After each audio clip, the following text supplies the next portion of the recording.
ঠিক আছে, আসসালামু আলাইকুম। এটা হলো আনুষ্ঠানিক সালাম, এর আগে ছিল অনানুষ্ঠানিক সালাম। হ্যাঁ, তো উম, কি প্রথমে হলো রচনা নিয়ে প্রশ্ন করছিলাম, তাই না? একজন জি স্যার। এসে এসে নিয়ে যেই আমি যে টপিক গুলার কথা বলছি, ধরো ক্লাইমেট চেঞ্জ, ওই যে একটা ডেমো দিছিলাম, নমুনা একটা কপি দিছিলাম না তোমাদেরকে, কিভাবে জি ইয়ে তৈরি করবো, গ্রুপে আছে তো। জি স্যার, দেওয়া হয়েছে। জাস্ট তুমি বই থেকে ডেটা গুলা সংগ্রহ করে রেখো। আবার আবার শুধু একটা কথা বিশ্বাস করতে শুরু করো, তোমার অনেক পড়ার চেয়ে মৌলিক ডেটা কালেকশনটা খুব গুরুত্বপূর্ণ। এই কথা যতদিন পর্যন্ত বিশ্বাস করবা না, ততদিন তুমি বোকামি করবা। মৌলিক ডাটাটা আমি বলি, অর্থাৎ আমি জলবায়ু নিয়ে আমি কোন কোন বিষয়গুলো আমি উপস্থাপন করতে পারি, আমি ভূমিকম্পের কি কি তথ্য দিতে পারি। বিশ্বাস করো, ডেটার জন্য 1 পৃষ্ঠার বেশি দরকার হয় না। 1-2 পৃষ্ঠা করে ডেটা সংকলন করো, যেগুলো লেখার মতো, লেখার যোগ্য। মানে বইয়ের মধ্যে অদ্ভুত কিছু ডেটা দেয়া আছে, ওগুলা বাদ, এগুলা না। যে তথ্যগুলো ডেটা ছাড়া কথা বলা যাবে না, যায় না। তো তোমরা শুধু ডেটা সংকলন, বই পড়ো, দাগাও, ডেটা সংকলন করো। ডেটা সংকলন করলে ইংরেজিতে লিখতে সমস্যা হবে না, এই আস্থা রাখো। তোমরা ধীরে স্যার ধীরে যদি কালেক্ট যেভাবে করব, ইমপ্রুভ করছো। হ্যাঁ, হ্যাঁ। কোন বই থেকে কালেক্ট করব? তোমার কাছে যে বই আছে, ধরো এসিউরেন্স আছে, প্রফেসর, ওরাকল, যে যে বইগুলো আছে না, ওইগুলা থেকে। আমি তোমার এই মুহূর্তে গুগল সার্চ করতে বলবো না, অনেক সময় নষ্ট হয়। বইগুলাতে ইউনিক বা ওই যে প্রিসেপ্টর, ওদের যে বইগুলো না গোছাইয়ে দেয়া আছে, গোছানো আছে, ওইগুলা থেকে তুমি কনসাইজ, কনডেন্সড, মানে এই তোমার কনসাইজ করবা আর কি। হ্যাঁ, মানে কনডেন্সড করবা, মানে মূল 4 পৃষ্ঠার তথ্যরে তুমি আধা পৃষ্ঠায় নিয়ে আসবা, এই হলো তোমার কথা। স্যার নেগেটিভ আরেকটা কোনটা কথা হচ্ছে, স্যার ওই যে আপনি স্যার বঙ্গভঙ্গ তারপর অনেক কিছু দিছিলেন স্যার, একটা ডেমো টাইপের দিছিলেন, যে কিন্তু স্যার অত কি স্যার আসলে কি পড়া ও সম্ভব? বঙ্গ মুক্তিযুদ্ধ রিলেটেড প্রথমে সংবিধান। হ্যাঁ, না না, ওই যে বঙ্গবন্ধু মুক্তিযুদ্ধ সংবিধান, এটা নিয়ে কৃপণতা করা ঠিক না। কেন ঠিক না? ভাইভাতে কিন্তু আবার তোমার নাস্তানাবুদ করে ফেলবে। তো একজন, তুমি বিসিএস প্রার্থী হিসাবে মৌলিক যে একটা বিষয়ে ধারণা থাকা উচিত, সেটা হলো তুমি তুমি সংবিধানের উপরে একদম একেবারে সুস্পষ্ট ধারণা থাকা উচিত। তুমি একজন সংবিধান বিশেষজ্ঞ মনে করতে হবে নিজেকে, এটা মনে করো, এটা তোমার ক্রেডিট। বাংলাদেশ সংবিধানের আদ্যপান্ত তুমি জানো, বুঝো, সাংবিধানিক অধিকার গুলা সম্পর্কে তোমার ধারণা আছে, এটা ইটস ইউর ক্রেডিট। একজন প্রথম শ্রেণী কর্মকর্তা হিসাবে এটা একেবারেই মানানসই। মুক্তিযুদ্ধের ইতিহাস জানবে না বাংলাদেশে, এটা এই যে প্রথম শ্রেণীর কর্মকর্তার জন্য এটা ভাবা যায় না, ভাবা যায় না। তোমার আমি কিছুদিন মধ্যে, আমি চুলগুলা ছোট, এই জন্য মানসিক ভাবে একটু সবাই মনে করো আমি অসুস্থ। হ্যাঁ, তো এই জন্য আমি কিন্তু লাইফটা দেরি করতেছি, চুল ছোট করার কারণে। তো আমি একটা বিষয় নিয়ে আসবো, সেটা হলো কি বিষয়টার নাম কি, তোমার ওই পড়া মুখস্থ, মানে কিভাবে পড়লে খুব ইফেক্টিভ হবে। হ্যাঁ, এর মধ্যে একটা হলো যে ওই যে লাইব্রেরিতে যাওয়ার পরে এই যে ফ্রান্সিস বেকনের ওই থিওরিটাই সবচেয়ে better. Reading makes a full man, conference a ready man, writing an exact man. এটার ব্যাখ্যাটা আমি করবো। Reading makes a full man মানে লাইব্রেরিতে গিয়ে তুমি মুক্তিযুদ্ধের উপরে পড়বা না, অনেক অসংখ্য বই একটানা পড়ে ফেলবা। যেমন গতকালকে আমি যে তাজউদ্দিন, ওই যে পিতা এবং নেতা আচ্ছা, ওই যে ইয়ার লেখা, কার, শারমিন, ওনার মেয়ের লেখা, আমি ধরো সিনোপসিসটা পড়ছি, আর দ্রুততম সময়ের মধ্যে আমি 1 ঘন্টা বইটার সিনোপসিস করছি কালকে, মানে মাগরিবে নামাজের পরে। তো মূল বিষয়টা হলো, পুরো বই পড়া যাবে না। মুক্তিযুদ্ধ ভিত্তিক জ্ঞান নেওয়ার জন্য যে একদম পুরো পুরো পাই টু পাই পড়তে হবে এমনটা না। প্রত্যেকটা মৌলিক গ্রন্থটা পৃষ্ঠা উল্টে দেবা এবং মূল বিষয়টা কি সেটা জেনে যাবে। হাওয়েভার আমি বলতে চাচ্ছিলাম যে মুক্তিযুদ্ধ, সংবিধান এবং বঙ্গবন্ধু শেখ মুজিবুর রহমান আমাদের জাতির স্থপতি। পৃথিবীর কোনো, আমরা দুর্ভাগা জাতি। পৃথিবীর তুমি একটু অ্যানালাইসিস করে দেখো, পৃথিবীর একদম তুরস্কের কামাল আতাতুর্ক পাশা থেকে শুরু করে পাকিস্তানের কায়েদ আজম মোহাম্মদ আলী জিন্নাহ হয়ে যে কোনো আরব রাষ্ট্র, অন্যান্য রাষ্ট্রের জাতির জনকদের জনক নিয়ে অপ্রীতিকর মন্তব্য করে এমন দুর্ভাগা জাতি খুব কমই আছে। কিন্তু আমরা বঙ্গবন্ধুকে আওয়ামী লীগ, বিএনপি, জামাত ইসলামীতে ভাগ করে টানা হেঁচড়া করে অনেকে অনেক সময় খুব অমূল্যায়নজনক মনোভাব পোষণ করি। এটা একদমই অনুচিত। বাংলাদেশ রাষ্ট্র ভাবতে গেলে বাংলাদেশ শব্দটাই বঙ্গবন্ধুর মুখ নিঃসৃত শব্দ। There was a time when all the efforts were made to erase the word Bangla from this land in its map. I, on behalf of Pakistan, announce today this land will be called Bangladesh instead of East Pakistan. আমি আজ বাংলাদেশের, আমি পাকিস্তানের পক্ষ থেকে ঘোষণা করলাম, এই দেশের নাম আজ থেকে পশ্চিম পাকিস্তানের পরিবর্তে বাংলাদেশ বলে ডাকা হবে। বলো তো কয় তারিখের ঘোষণাটা ছিল? 1969 স্যার 1969 1969 সালে 5 ডিসেম্বর। 5 ডিসেম্বর হলো বাংলাদেশ নামকরণ দিবস। এই বছরও যদি 5 ডিসেম্বর বাংলাদেশ নামকরণ দিবস নিয়ে একটা দিবা, স্ট্যাটাস দিবা, এটা মানুষ ভুলে যায়। বাংলাদেশ শব্দ, আমরা পূর্ব পাকিস্তান বললাম দেশটাকে, তিনি আমাদেরকে বলেছেন দেশের নাম বাংলাদেশ বলার জন্য। অর্থাৎ বাংলাদেশ বঙ্গবন্ধু একেবারে অবিচ্ছেদ্য। তুমি কোন দল করো কি, আমি অবশ্যই আওয়ামী লীগ না, এটা শিওর, কিন্তু তার মানে আমি বঙ্গবন্ধুকে কোনো মতেই অশ্রদ্ধা করার মতো কেউ আমার সামনে করুক, এটাও আমি সহ্য করতে পারি না। তো বঙ্গবন্ধু সম্পর্কে জানা এটা আমাদের অবশ্যই তাহলে এই 3টা বিষয় আমি ফার্স্ট প্রায়োরিটিতে রাখছি, এটা যেহেতু ভাইভাতে কাজে লাগবে এই জন্য। আর এছাড়া যেই টপিকগুলো আছে, এই টপিকগুলোর কেন ফার্স্ট প্রায়োরিটিতে রাখছি তোমরা বুঝছো, আশা করি। কেন বুঝছো? তো মিউট করে ফেলো সাজিদ। কারণ এই আর ওই যে বঙ্গবঙ্গ মানে 1900, আমি চাইছি যে আমি প্রথমে বঙ্গবঙ্গ থেকে 1971 বা 1975 পর্যন্ত আমি মনে করি যে একজন প্রার্থী, ধরো বঙ্গভঙ্গ হ্রদ, ওই সময়ের যে রাজারা ছিলেন, রানী ভিক্টোরিয়ার বড় ছেলের নাম কি বলে, এডওয়ার্ড, 7ম এডওয়ার্ড, আমার বঙ্গভঙ্গ হয়। তারপর ওনার নাতি, ভিক্টোরিয়ার নাতি 5ম জর্জের আমলে বঙ্গভঙ্গ হ্রদ হয়। জালিয়ানওয়ালাবাগ হত্যাকাণ্ড থেকে শুরু করে নজরুলের বিদ্রোহী কবিতা 1922 সাল হয়ে, লাহোর 1947 হয়ে, এরপরে 52, এই প্রত্যেকটা মানে একেবারে ইতিহাসের তোমার একটা মানে তুমি মনে হয় মানে একদম বাস্তবে দেখা ইতিহাস, এমন ভাবে এই অংশটা জানা উচিত। আমি একজন প্রার্থী হিসাবে মনে করি যে 1905 থেকে 1900, আমি ধরো 1900 ইতিহাস তো আমি জানবোই, মানে একেবারে চন্দ্রগুপ্ত থেকে শুরু করে সবই জানবো। 1900 তোমার 1757 সাল থেকে তোমার 47 পর্যন্ত একটা অধ্যায় আছে। কিন্তু আমি চাই যে 1907 সাল থেকে একটা ইতিহাসের মুখ্যম একটা অধ্যায়, 7 থেকে প্রত্যেকটা মানে সালের মানে ঘটনাক্রম তোমার একদম হাতের তালুর মতো দেখা উচিত। মানে কোন ঘটনার পরে কোন ঘটনা হয়েছে, এটা তুমি একজন বিসিএস ক্যাডার অফিসার, প্রথম শ্রেণীর নাগরিক হিসাবে আমি মনে করি এই জ্ঞানটা রাখা উচিত। সেজন্য এই এখন একটা মুখ্য সময়ের মধ্যে আছো। এই আমি বললাম মুক্তিযুদ্ধ নিয়ে একদম পুরা গোছানো একটা পড়াশোনা হবে। যেই বিষয় নিয়ে বলতে বলা হবে তুমি প্রচুর পরিমাণে রেফারেন্স দিয়ে দিবা। কথাবার্তা বলার সময় তুমি বঙ্গবন্ধু নিয়ে কথা বলতেছো, মুক্তিযুদ্ধ নিয়ে কথা বলতেছো, সবাই মানে অবাক হয়ে তাকায় শুনবে তুমি কি বলো। তোমার তথ্য নেওয়ার জন্য মানুষ শুনবে। তুমি 10-15টা বইয়ের রেফারেন্স দিয়ে ওইটার মূল বক্তব্যগুলো যদি বলো, ওই বইয়ের মধ্যে এটা বলছেন, ওইটার মধ্যে এটা বলছেন, তখন দেখবা যে তুমিও আলোকিত হবে। মানে ফ্রান্সিস বেকন যে বলছে যে স্টাডি সার্ভ ফর ডিলাইট, শিক্ষা আনন্দ দেয়, ফর অর্নামেন্ট, শিক্ষা অর্নামেন্ট দেয়। জানো, তোমার কানের মধ্যে দোল নাই, কিন্তু দোলের চেয়ে বেশি মানে স্বর্ণের হারের চেয়ে তোমার বেশি আলোকিত করে, বেশি অলংকার দেয় মানুষের জ্ঞানমূলক কথা। এই যে reading makes a full man conference, sorry, study serve for delight, for ornament.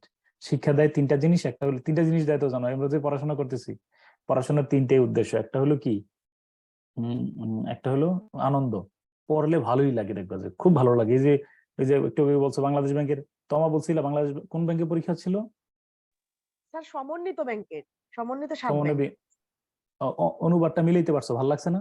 পরীক্ষা কেমন হয়েছে এটা পরের বিষয়, অনুবাদটা মিলছে, আমি করতে পারতেছি, এটা একটা আমার প্রথম অর্জনটা হলো। পরীক্ষায় পাস ফেলের বিষয়টা পরে, কিন্তু তাৎক্ষণিকভাবে যে ভালো লাগছে, এটা হলো শিক্ষার প্রথম ফজিলত, প্রথম গুণ। তারপরে হলো জানলে মানে আলোকিত, মানে মানুষ সম্মান করে। আর তৃতীয়টা হলো একটা চাকরি পায়। কি চমৎকার কথা বলে গেছে ফ্রান্সিস বেকন, মনে আছে কিনা লাইনটা? Studies serve for delight, for ornament, for ability. তো এবার আমি এই জন্য চাইছি যে আমি যে সাজেশনটা দিচ্ছি সেটার মধ্যে মানে 1907 থেকে একেবারে 75 পর্যন্ত আমার ইতিহাসের পুরাটা পাঠ আমার প্রতি কদমে কদমে আমার অগ্রসর হয়েছি। হ্যাঁ, আর বঙ্গবন্ধু নিয়ে আমি ভালো করে জানবো, স্পেশালি এইটা 7 থেকে 75-এর মধ্যে বঙ্গবন্ধু অটোমেটিক্যালি চলে আসে, মুক্তিযুদ্ধের মধ্যে চলে আসে, এগুলো নিয়ে আমরা ইয়ে করবো না, সংবিধানের মধ্যে চলে আসে। আর বাকি যে তথ্যগুলো আছে, যেমন ধরো কি জলবায়ু, ওই ব্লু ইকোনমি, সাস্টেনেবল ডেভেলপমেন্ট, তোমাদের কাছে আমি বিশেষভাবে অনুরোধ করি এবং সাথে নির্দেশও দিই, প্লিজ 2, 3, 4, 5 পৃষ্ঠা করে শুধু ডেটা সংকলন করো, মুখস্থ করো না, পর্যাপ্ত সময় আছে এখন, শুধু ডেটা গুলো সংকলন করো। যদি ডেটা তোমার থাকে, তুমি Bangabandhu as a charismatic leader, এটা নিয়ে যদি ডেটা থাকে যে কোন কোন বিষয়গুলো তুমি পয়েন্টগুলো আলোচনা করবা। হ্যাঁ, এই যে ধরো একটা ক্যারিসমেটিক লিডার, আমি যে এই মুহূর্তে কথা বলছি, একটা যে উনি 1969 সালের 5 ডিসেম্বর বাংলাদেশের নামকরণ করছেন, এটা তো একটা ক্যারিসমেটিক লিডার, সবাই মাইনে নিছে, তার কোনো কথা বিনা বাক্য মাইনে নেয়। তো ক্যারিসমেটিক লিডার হিসেবে তিনি কি কি করেছেন, এই পয়েন্টগুলো যদি তুমি বাংলায় চিন্তা করতে পারো, অবশ্যই তোমার যে স্কিল তৈরি হচ্ছে, you can write frequently, free hand, ইনশাল্লাহ তুমি ইংলিশ লিখতে পারবা, টেনশন নিও না। পয়েন্ট জানা থাকলে, ডেটা থাকলে তুমি রচনা আল্লাহর রহমতে আমি বিশ্বাস করি তোমার আটকাবে না। সামনে তো আরো আমি ইয়া প্রোভাইড করবোই। তো এই কথা বলে আমি আর ওই একটা কথা বলছিলাম যে ওই দিন প্রত্যেকদিন ঘুরাচ্ছি একটা কথা বলে, যে গৌতম বুদ্ধের কথা বলে, এটা বলে গৌতম বুদ্ধের ইয়াটা ছিল, গৌতম বুদ্ধের কাছে যে এক শিষ্য আসলেন, আইসা বললেন যে গুরু আমি তো ইয়ে করতে চাই, কি করতে চাই, আমি মানুষকে দান করতে চাই, কিন্তু আমি কপট দক্ষিণ, আমার এই গায়ের জামা ছাড়া আর আমার কিছুই নাই, থাকার মতো বাসস্থান নাই, আহার করার মতো খাবার নাই, আমি মানুষের কাছ থেকে ভিক্ষা করে খাই। তখন গৌতম বুদ্ধ বললেন যে তোমার কাছে অনেক অফুরন্ত সম্পদ আছে, যা তুমি মানুষকে দান করতে পারো। বললেন কি বলেন? তখন গৌতম বুদ্ধ বলে, তোমার তোমার হাত আছে, এই হাত তুমি কি করতে পারো বলো? মানুষকে যত মানুষের সাহায্য প্রয়োজন, তুমি হাত ব্যবহার করে তাকে সাহায্য করো। একজন বৃদ্ধ মানুষ, তুমি তাকে হাত ধরে আগে নিয়ে যাও। একজন অন্ধ মানুষ, তুমি তাকে হাত ধরে নিয়ে রাস্তা পার করে দাও। তোমার তোমার ঠোঁট আছে, তুমি যখন মানুষের সাথে কথা বলবে তখন তুমি হাস্যোজ্জ্বল ভাবে কথা বলো। তোমার মুখ আছে, কথা বলার সময় তুমি এমন ভাবে কথা বলবে যেন তোমার কথা যে শুনে তার মন কি হয় বলো, মানে মনের অস্বস্তি, মনের ক্লান্তি দূর হয়। এরপরে তোমার এইভাবে করে তিনি, তোমার ব্রেন আছে, এই প্রত্যেকটা অঙ্গ প্রত্যঙ্গের তিনি কি দেখিয়েছেন বলো। এই মানে আমরা মানে একদম শূন্য, কিচ্ছু না থাকলেও যে মানুষকে, শূন্যতা থেকেই মানুষকে অনেক কিছু দান করতে পারি, এটাই হলো তিনি বলেছেন আর কি। আমি ওই দিন এই কথাটা বললাম যে যে ওই ধরো একজন ভাই, কেউ তোমার বন্ধু বান্ধব কেউ সহযোগিতা চাচ্ছে, কেন করব না? কিন্তু অনেক বড় অ্যাসেট, তুমি মনে করবে যে সহযোগিতা করার জন্য যে অনেক টাকা পয়সা দরকার হয়, এটা গৌতম বুদ্ধ একদম ভ্রান্ত ধারণা হিসেবে ইয়ে করেছেন। এবং মনে রাখবা যে এই যে তুমি তোমার অধীনস্থ, তোমার আশেপাশে যত মানুষের সাথে ইয়ে করতেছো, সবার সাথে যে কাউলে, মানে কাউলে জামিল, যেটা আর কি সুন্দর কথা, এটা কিন্তু তার জন্য অনেক বড় গিফট। তুমি তোমার এমপ্লয়ি, আমি এই অনেক জায়গায় দেখছি যে বসেরা বা লিডার যারা আছেন, বস আর লিডারের মধ্যে পার্থক্য আছে। বস ধমকান আর লিডাররা মানে নিয়ন্ত্রণে রাখেন এবং মানে সবকিছু তার মতো করে গুছিয়ে নেন। এই বস না হয়ে বসেরা কি করে, ধরো তার অধীনস্থ পাইলে মানুষ মানে অস্বাভাবিক আচরণ করে। তুমি যে তোমার অধীনস্থ, তোমার কাছে যে ডিপেন্ডেন্ট, তুমি তার সবচেয়ে ভালো বন্ধু হও, এটা তার জন্য অনেক বেশি আশীর্বাদ। আবার আমি ওই কথাটাই বললাম যে তোমরা যদি কেউ তোমার বন্ধু বান্ধব কেউ সহযোগিতা চায়, তাহলে অবশ্যই আগাই দিও, হাত বাড়াই দিও। তো এই গৌতম বুদ্ধের মূল মেসেজটাকে আমি সংক্ষেপে বুঝাইতে পারছি কিনা বলো? জি স্যার। ওকে, আচ্ছা। তো এবার আসো, আমরা গত ক্লাসে তো ওই পর্যন্ত ছিলাম, হাসান ফয়েজ সিদ্দিকী, তাই না? আশা করি, আমার মনে হয় অনেকে কিছুটা লেখা আগাইছো, লিখছো কিনা নোটগুলা? যদি খাতায় না লিখো তাহলে কিন্তু পরীক্ষার আগে রাতে রিভাইজ করতে অবশ্যই সমস্যা হবে। রিপ্লাই করো, লিখছো কিনা কেউ? জি স্যার, লেখা হয়েছে স্যার। ওকে, দাঁড়াও, আরিফ মিয়া লিখছো যে ইউনিক এসে বুকে মার্ক করে করতে পারছো। হ্যাঁ, মার্ক করতে থাকো, মার্ক যেটা আমি বলি মার্ক করে জমাই রেখো না।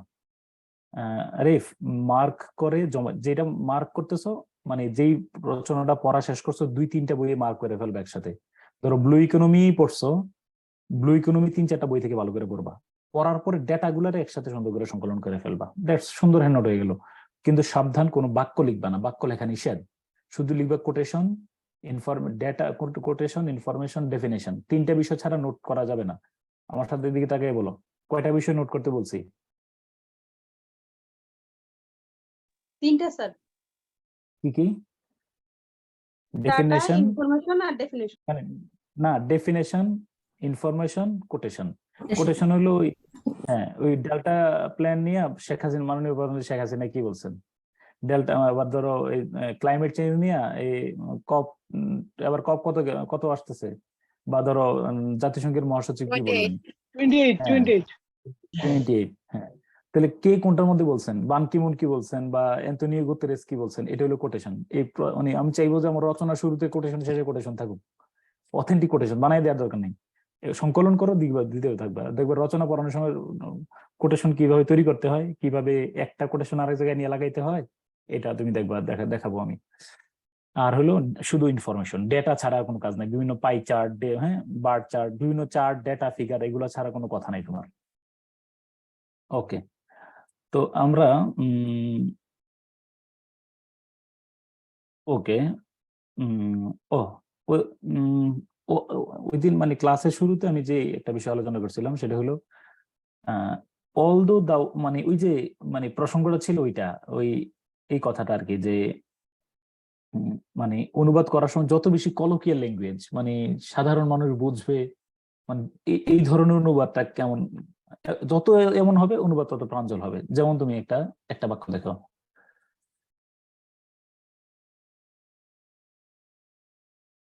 আচ্ছা, হ্যাঁ, এশিয়া টাইমস এর একটা লাইন ছিল এরকম।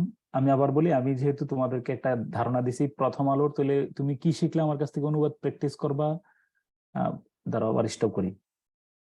অনুবাদ প্র্যাকটিসের সোর্স পাশাপাশি একটু লেখা রাখো, খাতায় নোট করে ফেলো।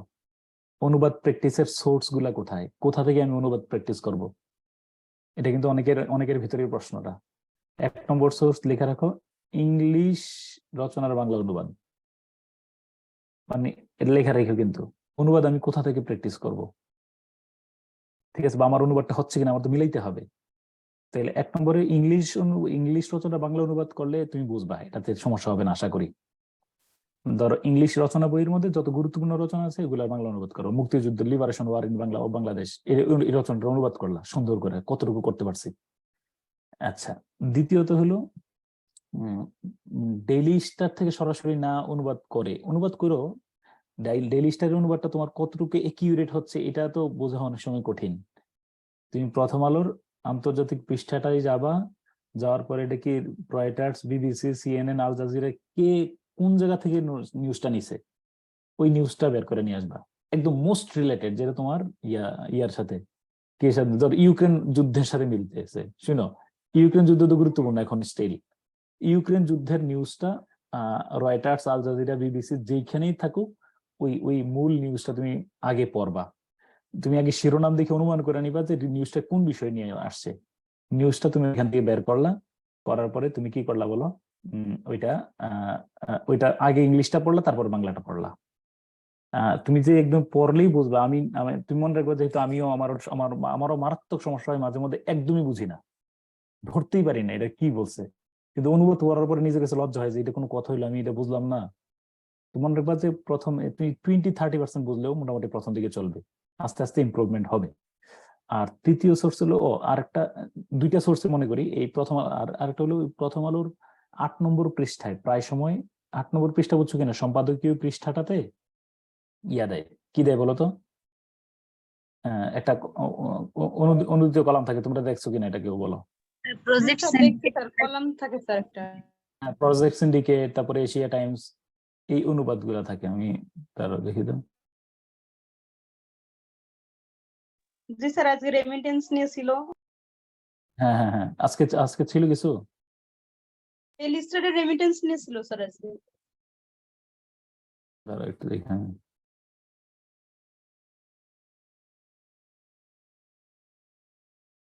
সংবাদ মাধ্যম আজকে আজকে কি ছিল, আজকে না গতকালকে ছিল,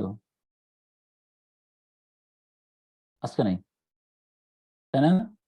আচ্ছা, গতকালকেরটা নাকি আমি আজকে কত তারিখ, আজকে তো কত তারিখ বলো তো? 16 জুলাই। 16 জুলাই, আজকে 16 জুলাই, ঠিক আছে, আজকে তুলে জানি, গতকালকেটা দেখি তো একটু।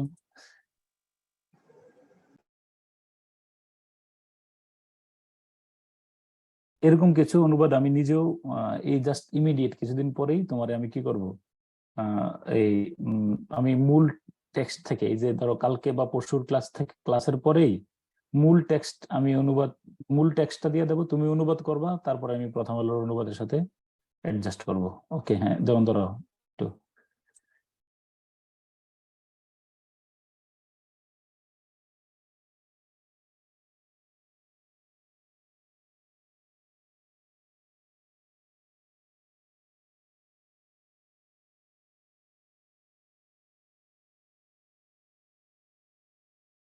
এই যে ইউক্রেনকে সদস্যপদ না দেওয়া নেটোর ভুল কৌশল।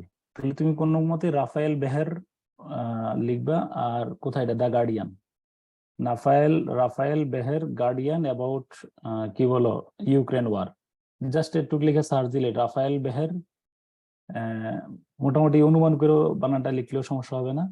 রাফায়েল বেহার, তারপরে ইন কি বলো the guardian about Ukraine, Ukraine or NATO, হ্যাঁ, এই লিখলে দেখবা যে এই নিউজটা চলে আসবে।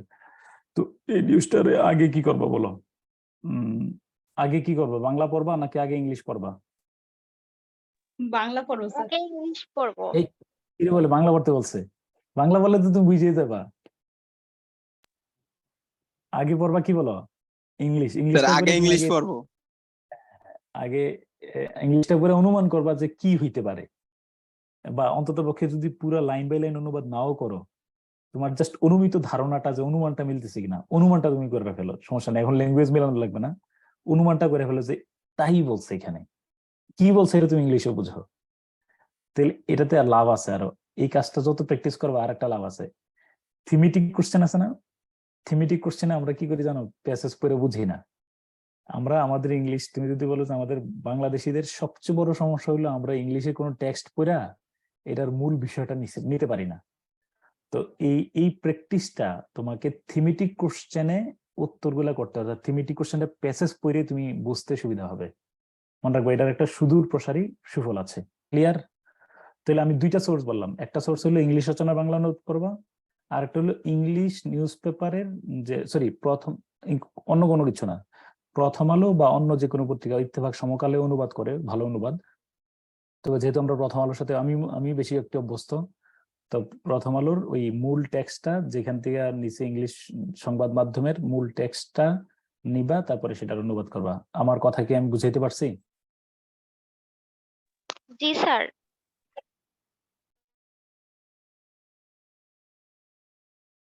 আচ্ছা, তারপরে ও লাইনটা পড়ো, ইংলিশ লাইনটা পড়ো একটু, তমা পড়ো। হ্যাঁ,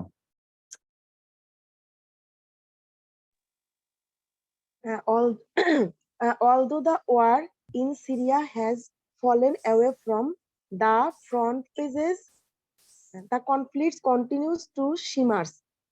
So too does the endless diplomacy as the miracle. Sorry, এটা কি Mirial? মাইরিয়েল লিখছে। আচ্ছা, মাইরিয়েল নাকি মাইরিয়েল গ্রুপ? হ্যাঁ, Myriad groups and countries involved seek to extract deals that prioritize their national goals. National goals. Okay, এখানে দুটা সিমার শব্দটা আর মাইরিয়েল অর্থ কি দেখো তো, মাইরিয়াল গ্রুপস মনে হয় কি বিবাদী হবে আর কি, তাই না? জি বিবদমান স্যার, ওরকমই তো মনে হচ্ছে। এরকম, হ্যাঁ। আচ্ছা, এবার আমারে বলো, although the war in Syria has fallen, কে আনমিউট করে রাখছো, কে দেখো? মুবিনা আনজুম। ওকে, although the war in Syria has fallen away from the front pages, এই লাইনটার অর্থ কি বলবা বলো?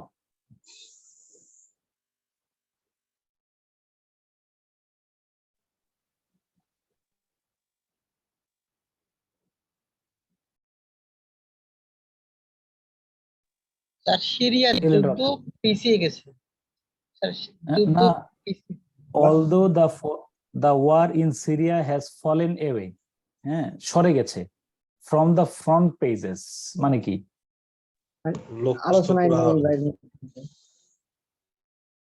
ওকে, আমি এই কথারে প্রথম পৃষ্ঠা থেকে, হ্যাঁ, কেউ কথা বলতেছো নাকি? স্যার এটা কি নিউজ পেপারের হেডলাইন জি বুঝিয়েছে? জি, ভাই আসতেছে, একটা মিনিট।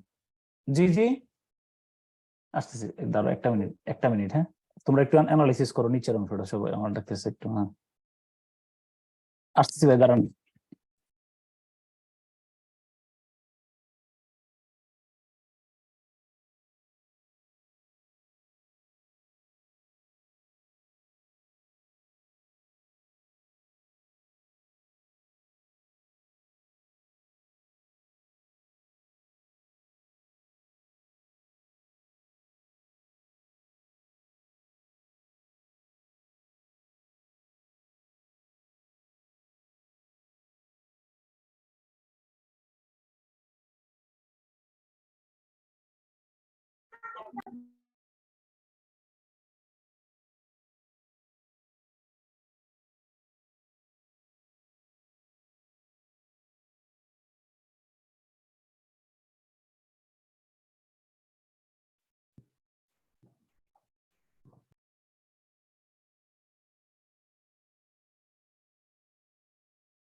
তো একটু আমারে বলো, এখানে কি কিছু মানে এখানে কি সহায়ক কোনো শব্দ পাইছো কিনা যেটা আহ আহ, যেটা অনুবাদটা বোঝার জন্য আমাদেরকে হেল্প করছে? অনুবাদ করার সময় প্রথম আলোর অনুবাদটাতে ইংরেজি লেখাটাতে নাই। হ্যাঁ, ইংরেজি লেখাটাতে নাই, কিন্তু উম তোমার আহ, অনুবাদটা বুঝতে সহায়তা করছে এমন কোন সহায়ক শব্দ ব্যবহার করছে কিনা একটু দেখো তো। Although the war in Syria has fallen away, এই গণমাধ্যমের, এই যে গণমাধ্যম শব্দটা, এই যে front pages of news paper কিন্তু এখানে লেখা নাই, তাই না? কিন্তু দেখো তাহলে এবং ওই যে এবং সকল শব্দের অর্থও যে করতে হবে এমনটাও কিন্তু না। এখানে ফ্রন্ট পেজেস এর অর্থই লিখছে তোমার গণমাধ্যমের পাতা, কিন্তু ফ্রন্ট পেজেস শব্দের অর্থ হলো প্রথম পাতা। তো নিউজ তো সাধারণত সবসময় প্রথম পাতায় থাকে এমনটা না, তাই না? তো ফ্রন্ট পেজেস দিয়ে বোঝানো হয়েছে যে মানে আলোচনার মধ্যে থাকে, তোমরা যেটা প্রথমে বলতে চাচ্ছিলা। তো হাওয়েভার মানে আমি ওই ওই যে কথাটা বারবার ঘুরে ফিরে বলতে চাচ্ছিলাম যে এই অনুবাদগুলো প্র্যাকটিস করলে দেখবা যে অনুবাদের অর্থ সতীত্ব ঠিক রাখে এমন সহায়ক শব্দ ব্যবহারে দূষণীয় না। তাহলে although the war in Syria has fallen away from the front pages, হ্যাঁ, এই যে সিরিয়ার গণমাধ্যমের সিরিয়ার খবর গণমাধ্যমের পাতা থেকে সরে গেলেও সেখানকার সংঘাত এখনো সমান্তরালেই চলছে। এই যে দ্য কনফ্লিক্ট কন্টিনিউস টু সিমার, মানে আমি আবার দেখো, যদি আমি একটা কথা বলছিলাম যে আমি ওই সীমা শব্দটা, দেখো আমি কিন্তু কনফিউজড, সীমা শব্দটা আমি ওই অভিধান দেখি নাই। আমি বলছিলাম একটা কথা কি, যে ধরো এই অলদো যেহেতু আছে, যদিও সরে গেছে, দ্য কনফ্লিক্ট কন্টিনিউস, ধরো টু সীমার শব্দটার অর্থটা যদি না জানো, ধরো সীমার অর্থটা আমি জানি না, তাহলে কি অর্থটা আসে না? ধরো সীমার শব্দটা নাই, দেখো খুব ভালো করে খেয়াল করো, যদিও সিরিয়ার খবর আলোচনার টেবিল থেকে সরে গিয়েছে, তবুও সেখানে কিন্তু কি বলো, সংঘাত চলছেই। ধরো সীমার অর্থটা আমি জানি নাই, তারপরে কি আমি অর্থটা বের করতে পেরেছি কিনা সেটা বলো। জি আমার স্যার। কথা কি তুমি বুঝছো? কিন্তু তুমি আমি আমরা আমরা যারা সাধারণ অনুবাদক আছি, তারা কোথায় আটকাবো জানো? তুমি আবার মনে রাখবা, তুমি সীমার অর্থ জানো না, এই জন্য তুমি অনুবাদ করতে অনাগ্রহী। দেখো সীমার শব্দের অর্থ জানি, তোমরা কিন্তু যারা লাইনটা পড়ছো ওইটা কিন্তু ধাক্কা গেছো সীমারের মধ্যে, ধাক্কা গেছো মাইরিয়াল গ্রুপস এর মধ্যে। আমার কথা সত্য কিনা বলো? প্রত্যেকে সীমার নিয়ে চিন্তা করছিলা কিনা বলো? জি স্যার। এই লাইনের সব অর্থই তুমি জানো, কিন্তু সীমারের কারণে তুমি চিন্তা করছো যে এটা আমার দ্বারা হবে না। একটা অতি বাস্তব সত্য কথা, যে দুই একটা কঠিন শব্দের কারণে আমরা ওইটার ধন্দে পড়ি, ওইটার মধ্যে ওইটাই আমাদেরকে আটকে দেয়। কি বিষয়টা দেখো, তুমি ওই সিরিয়ার খবর আলোচনার টেবিল থেকে সরে গেলেও সেখানে কিন্তু সংঘাত চলছেই। তাহলে এবং আমি দেখি তো ওরা অনুবাদ করার সময় সীমার কি আনছে, সমান্তালে সীমারের আসল আসল অর্থ আনে না এখানে, তাই না? সেখানে সংঘাত এখনো সমান্তালে চলছে।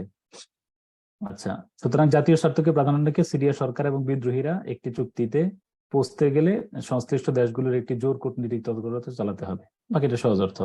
So too does the এই so too আছে তো এই জন্য does the endless diplomacy as the Myriel groups তো এই যে বিদ্রোহী, দেখছো অনুমিত অর্থ। স্যার এটা মিরিয়াড হবে, মানে বিভিন্ন গ্রুপ স্যার। মিরিয়াল, হ্যাঁ, আচ্ছা, হ্যাঁ মিরিয়াল, ঠিক আছে, মিরিয়াল গ্রুপ, ঠিক আছে, হ্যাঁ হ্যাঁ myriad groups involve seek to extract does that ওই যে prioritize their national goals. Okay, ওই যে শাস্তি অনুবাদ করছে। এবার আসো কোথায়, ওকে, এবার আমাদের মূল টার্গেটে চলে আসলাম। তো আজকে হলো নোট কত হবে, নোট 3 এর দ্বিতীয় কথা। প্রথম কথাটা কি মনে আছে তোমাদের?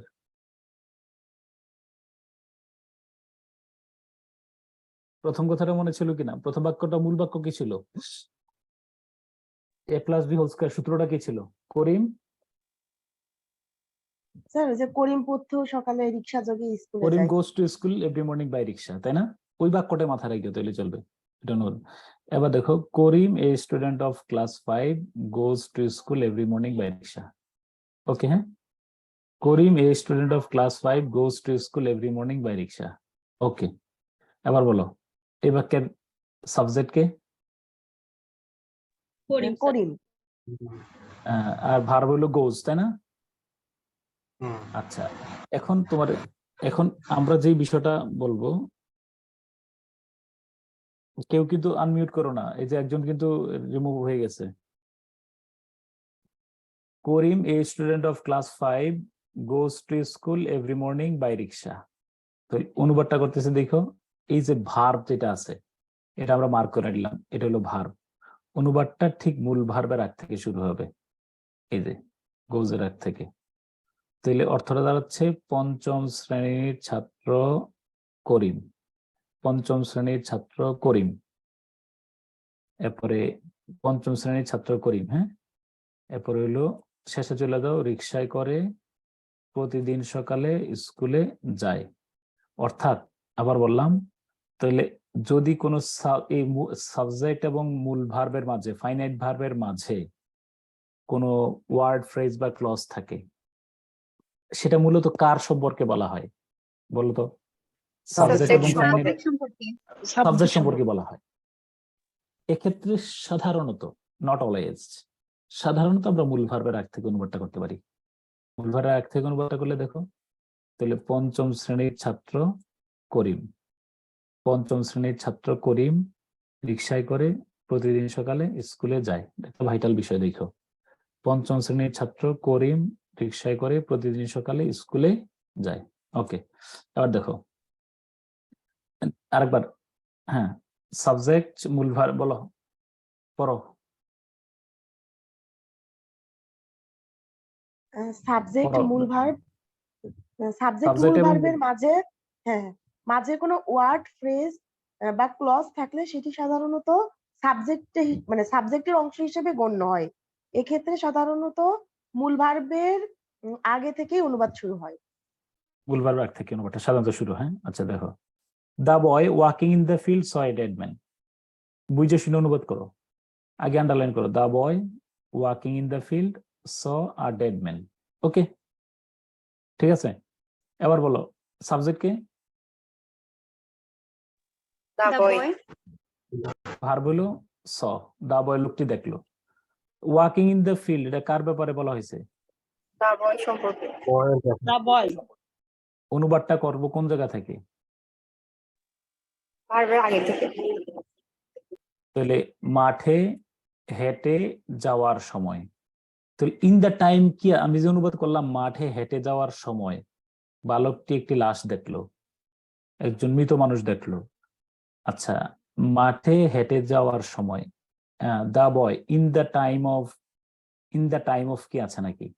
In the time of walking in the field, in the time of কি এখানে আছে কিনা আমারে বলো। না স্যার। কিন্তু আমি যে বালকটি, এই কথাটা কি এটা সুন্দর, মাঠে হাঁটন্ত বালকটি একজন মরা মানুষ দেখলো, নাকি মাঠে হেঁটে যাওয়ার সময় বালকটি একটি মরা মানুষ, মৃত মানুষ দেখলো?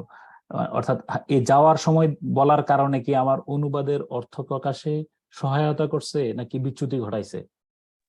সহায়তা করছি স্যার। ওকে, ঠিক আছে। আচ্ছা, অথবা তুমি চাইলে যে বালকটি মাঠ দিয়ে হেঁটে যাচ্ছিল বা মাঠে হেঁটে যাচ্ছিল সে একজন মৃত মানুষ দেখলো, তুমি চাইলে কমপ্লেক্সও করতে পারো, নো প্রবলেম। হ্যাঁ, ওকে। ওকে, স্যার যদি কম্পাউন্ড করি, বালকটি মাঠ দিয়ে হেঁটে যাচ্ছিল এবং অনুবাদ সমস্যা হবে না, কিন্তু যে অনুবাদটা সবচেয়ে বেশি সুন্দর, এখানে কমপ্লেক্সের চেয়ে ইয়াটাই সুন্দর। বালকটি এই বলতো দুইটা অনুবাদ যেটা সুন্দর, অনুবাদ সিম্পল কমপ্লেক্স কম্পাউন্ডের চেয়ে বড় কথা হলো বাক্য যেই থাকুক, বাক্য কমপ্লেক্স আছে কম্পাউন্ড আছে, এটা আমার লক্ষ্য না, উদ্দেশ্য না, অনুবাদটা কোন বাক্যে করলে সুন্দর হয় বলতো। এই বাক্যটা অনুবাদ কি সরলে সহজ নাকি সুন্দর, না জটিলে সুন্দর? স্যার সরল বাক্যটাই সুন্দর। সরল বাক্যে দেওয়ার লাগে, তাই না? তাহলে যেটা মানে যেটা সুন্দর। আচ্ছা চলো এই বাক্যটাকে আমরা অনুবাদ করি নিজে নিজে। যদি কেউ আগে লেখা থাকো থ্যাংক ইউ সো মাচ, যদি কেউ না লিখো মনে মনে তৈরি করো। আমি বলবো সময় 30 সেকেন্ডস। দেয়ার, লাইনটা পরে শোনাই। There houses built mostly on 4 to 6 decimals of land. বিল্টের পরে কমা নাই কিন্তু, নো কমা, হ্যাঁ কমা এখানে শেষ। Their houses built mostly on 4 to 6 decimals of land are being turned into miniature agricultural farms called পুষ্টিবাড়ি।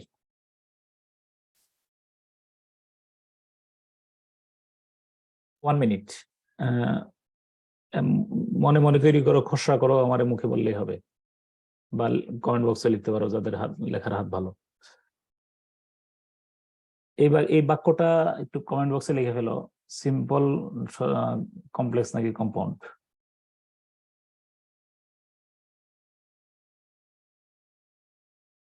Sabrina রুর, সিমার মানে হলো ফুটতে থাকা, তাই না? কিন্তু এখানে কিন্তু ফুটতে থাকার অনুবাদটা আনে নাই, তাই না?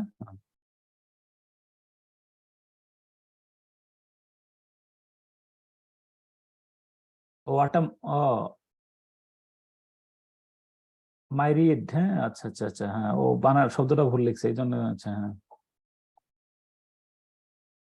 আচ্ছা, সিম্পল সেন্টেন্স। ওকে, সিম্পল সেন্টেন্স হলে এটা ফাইনাইট ভার্ব একটাই আছে এটাতে, না? হ্যাঁ, ফাইনাইট ভার্বটা হলো কি বলো? Are being turned. ওকে, কেউ যদি ধরতে পারো আনমিউট করে বলার সুযোগ দিলাম, বলো। অনুবাদটা কোন জায়গা থেকে শুরু হবে?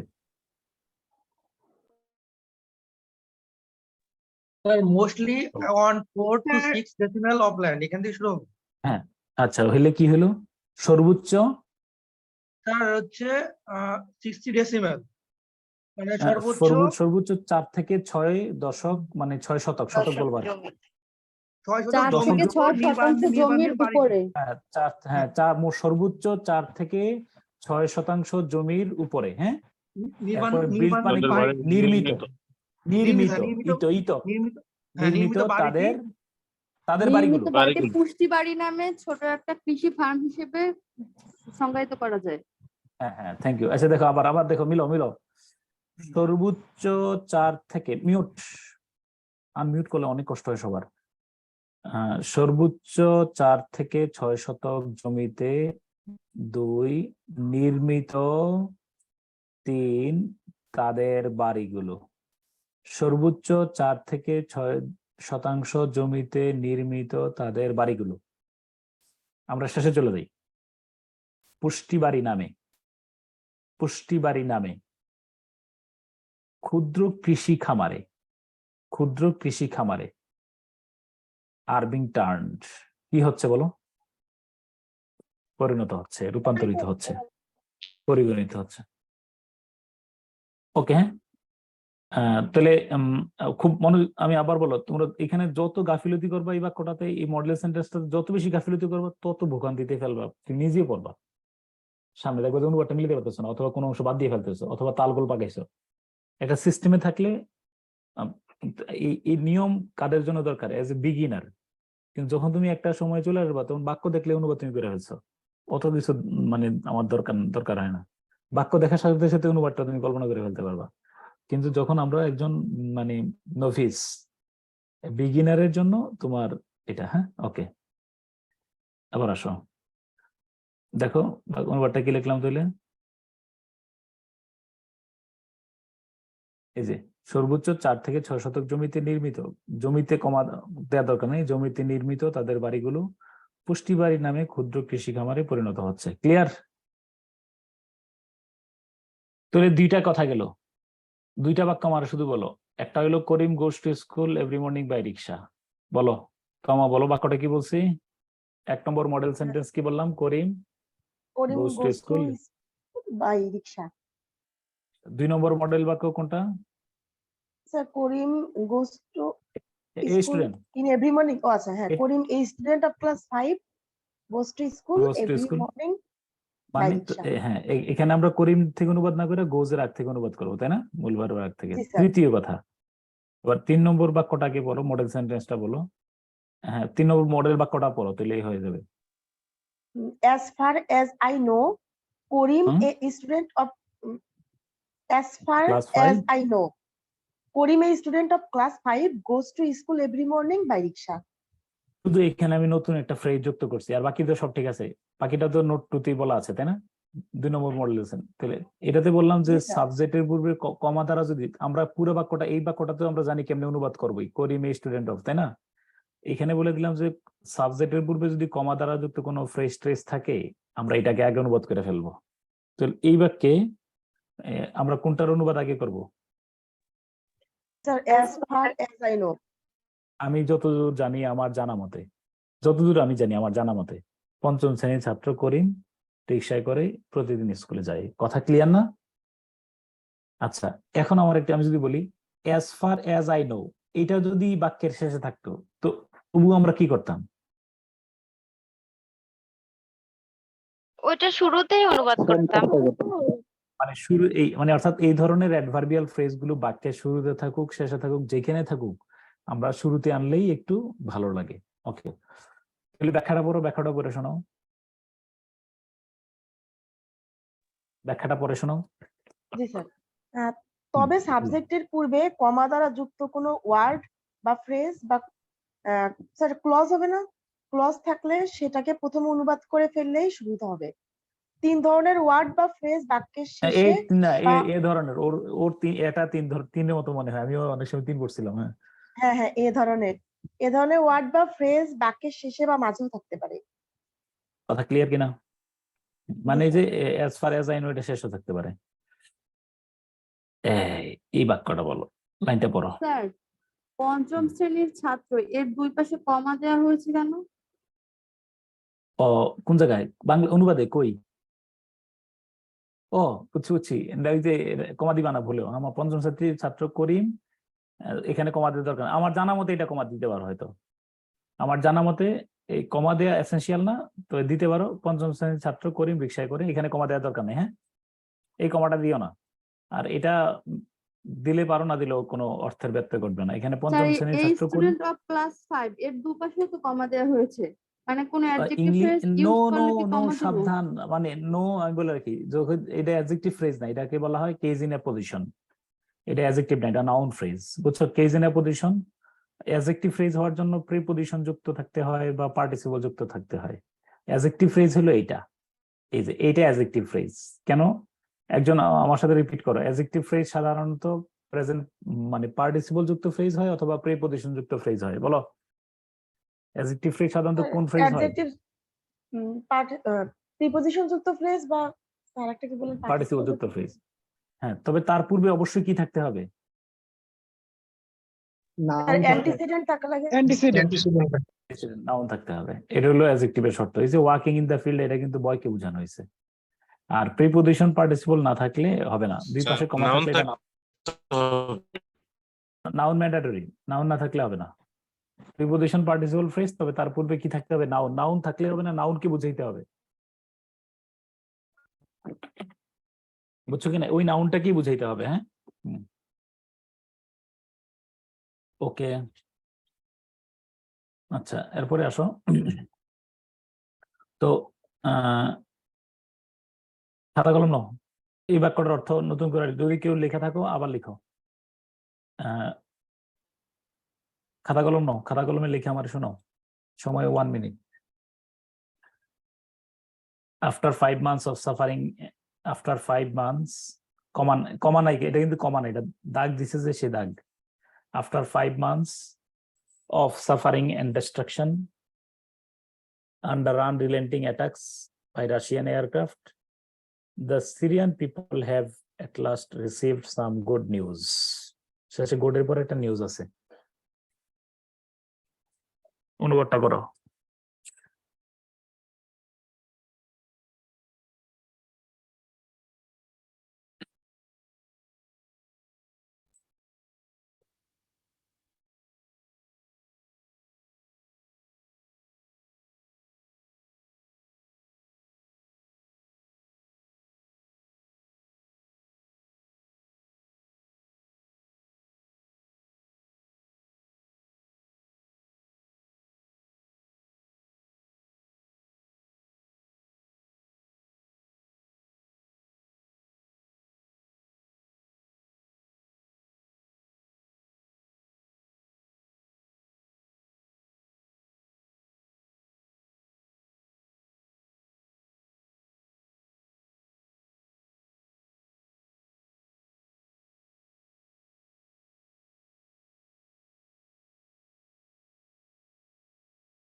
বলো, কেউ বললে আমাকে পরে শোনো। স্যার, টানা 5 মাস রাশিয়ার যুদ্ধাংশী বিমান দ্বারা বিরামহীন আক্রমণের পর সিরিয়ার লোকজন দুর্দশা এবং ধ্বংস থেকে কিছুটা রিলিফ পেল, মুক্তি পেল। মুক্তি পেয়ে গেছে? মুক্তি পাওয়ার কথা নাই তো, গুড নিউজ পাইছো। থ্যাংক ইউ সো ভালো মাচ। সংবাদ পেয়েছে। স্যার, আমি ওই যে রিলিফ করছি। আচ্ছা ঠিক আছে, থ্যাংক ইউ। হ্যাঁ, আবার বলো। হ্যাঁ, আরেকজন বলো, quick, only one. Russian Russia- Russian হ্যাঁ, বলো। যুদ্ধজাহাজের 5 মাস ব্যাপী বিরামহীন আক্রমণের ধ্বংসযজ্ঞের পর সিরিয়ার জনগণ অবশেষে কিছুটা ভালো সংবাদ পেল। ফাইন, ওকে। হ্যাঁ, আচ্ছা, আরেকজন বলো, লাস্ট। সিরিয়ার জনগণ রুশ বিমান বাহিনীর টানা 5 মাস আক্রমণ, ধ্বংসযজ্ঞ এবং ভোগান্তির পর মুক্তি পাওয়ার সুসংবাদ পেয়েছে। Thank you. স্যার, তো রাশিয়ান অনুবাদটা- বিমান হ্যাঁ। বাহিনী দ্বারা অনবরত ধ্বংস ও কষ্টের 5 মাস পরে সিরিয়ান নাগরিকরা কিছু ভালো খবর পেল অবশেষে। আচ্ছা, থ্যাংক ইউ সো মাচ। এবার আমি দেখো একটু বিষয়টা, এটা কিন্তু অনেক বড় বাক্য, এটা অনুবাদটা আমি আলাদাভাবে করাবো। একটা বাক্য, মানে এই বাক্যটা এখানে শেষ না, এটা আমি বাক্যের অর্ধেকটা দিছি আর কি। হ্যাঁ, তো চলো দেখো, তো অনুবাদটা যদি আমি করি, এখানে দেখো, after 5 months of suffering and destruction under unrelenting attacks, এই রুমে নিয়ে আসো তো সোফা, এই রুমে। After 5 months of suffering and destruction under unrelenting attacks by Russian aircraft, the Syrian people, এই বাক্যের সাবজেক্ট যদি সিরিয়ান পিপল হয়, এই বাক্যের সাবজেক্ট সিরিয়ান পিপল, তো সাবজেক্ট সিরিয়ান পিপল হলে আমরা এই সাবজেক্টটা ধরলাম। সাবজেক্টের পূর্বে কমা দ্বারা যুক্ত অংশটাকে আমরা অনুবাদ করে ফেলার কথা, যদি করি থাকুক, চলবে, লাগবে না। এখন তাহলে আমরা অনুবাদটা করব, এক্ষেত্রে কিন্তু আমরা শেষ থেকে অনুবাদটা করছি, তাই না? এই যে বাই রুশ বিমান বাহিনী, তোমরা বলছিল যে দ্বারা দিতে হবে, এমনটা না, বাই রাশিয়ান বিমান বাহিনী কর্তৃক দ্বারা হবে, কিন্তু আমি যদি বলি রাশিয়ান বিমান বাহিনীর, কোনো সমস্যা নেই, যেটা দিয়ে দিলে ফ্লুয়েন্সি ভালো থাকে। তাহলে রুশ বিমান বাহিনীর আন্ডার আনরিলেন্টিং অ্যাটাকস, অর্থটা হয় বিরামহীন আক্রমণের অধীনে, বিরামহীন আক্রমণে, তাই না? তাহলে রুশ বিমান বাহিনীর বিরামহীন আক্রমণে, এরপরে ধ্বংস ও দুর্ভোগের 5 মাস পর, ঠিক আছে কিনা, সিরিয়ার জনগণ অবশেষে কিছু সুসংবাদ পেল, ঠিক আছে কিনা? তাহলে ওই বাক্যটা ওইটার মতোই, as far as I no, একদম পুরো মডেল সেন্টেন্স 3, এটা ভুলো না, দেখবে যে অনেক ক্ষেত্রে বাক্যের কাঠামোতে মিলে যাবে আশা করি। After 5 months of suffering and destruction under unrelenting attacks by, তাহলে রুশ বিমান বাহিনীর বিরামহীন ধ্বংস, বিরামহীন আক্রমণে, রুশ বিমান বাহিনীর অব্যাহত আক্রমণে, ধ্বংস ও দুর্ভোগের 5 মাস পর সিরিয়ার জনগণ কিছু সুসংবাদ পেল। ওকে, তাহলে মূল ব্যাখ্যাটা হলো সাবজেক্টের পূর্বে কমা দ্বারা যুক্ত অংশটিকে আমরা আগে অনুবাদ করে ফেলবো। ওকে, নোট 3 শেষ। তাহলে নোট 3 আমার দিকে তাকায় 3টা বাক্য বলো। নোট 3 3টা মূল বাক্য বলো আমারে, ওই a+b² সূত্রটা বলো। কি সূত্র দিলাম? 1 নম্বর বাক্য, Karim goes to school every morning by rickshaw. Clear? আঙ্গুল 3টা ধরো, 3টা বাক্য ধরো, দ্যাটস এনাফ, আর কিছু লাগবে না। 2 নম্বর বাক্য, Karim a student of class 5 goes to school every morning by rickshaw. তৃতীয় বাক্য, as far as I know, Karim a student of class 5 goes to school every morning by rickshaw. 3টা বাক্যের অনুবাদ পারছো কিনা? জি স্যার। 60-70% হয়ে গেছে। এটা যদি বুঝো 60-70% পারবা। ওকে, আচ্ছা আসো।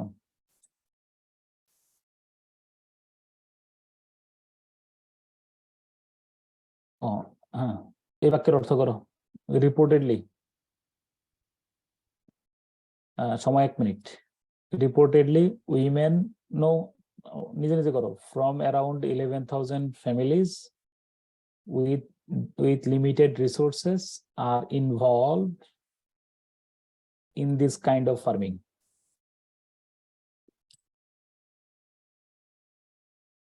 অনুবাদ করো, অনুবাদ কুইক।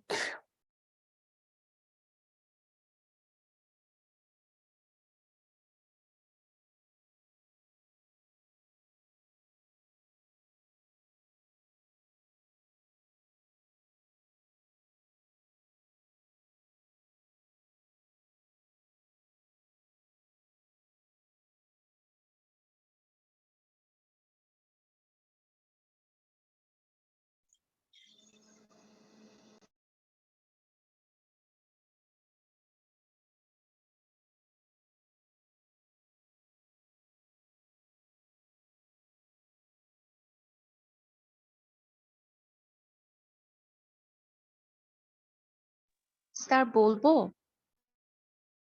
বলো। জানা মতে সীমিত সম্পদযুক্ত প্রায় 11,000 পরিবারের মহিলারা এই ধরনের চাষের সাথে যুক্ত। আচ্ছা, আবার বলো। সীমিত সম্পদযুক্ত, হ্যাঁ। আচ্ছা, জানা ঠিক মতে আছে। সীমিত সম্পদযুক্ত প্রায় 11,000 পরিবারের মহিলারা এই ধরনের চাষের সাথে যুক্ত। ওকে, হ্যাঁ। স্যার আচ্ছা, বলবো? তারপর বলো। স্যার স্যার তথ্য রিপোর্টেডলি মতে ওইখানে সমীক্ষার সীমিত- মতে দিলে কি সমস্যা হবে? না না, বলো না, বলে দাও। হ্যাঁ, বলো। স্যার তথ্য মতে সীমিত সম্পদের এই ফার্মিং ব্যবস্থার সাথে প্রায় 11,000 পরিবারের মহিলা সদস্য জড়িত। আবার হ্যাঁ, আরো আবার বলো, কি বলছো?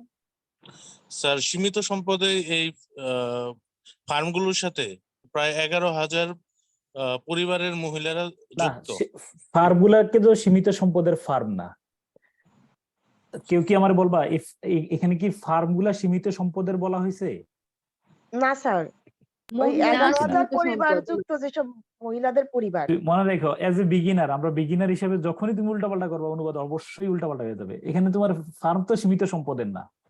হ্যাঁ, এই যে ফ্যামিলি এর family- অ্যাডজেক্টিভ হলো।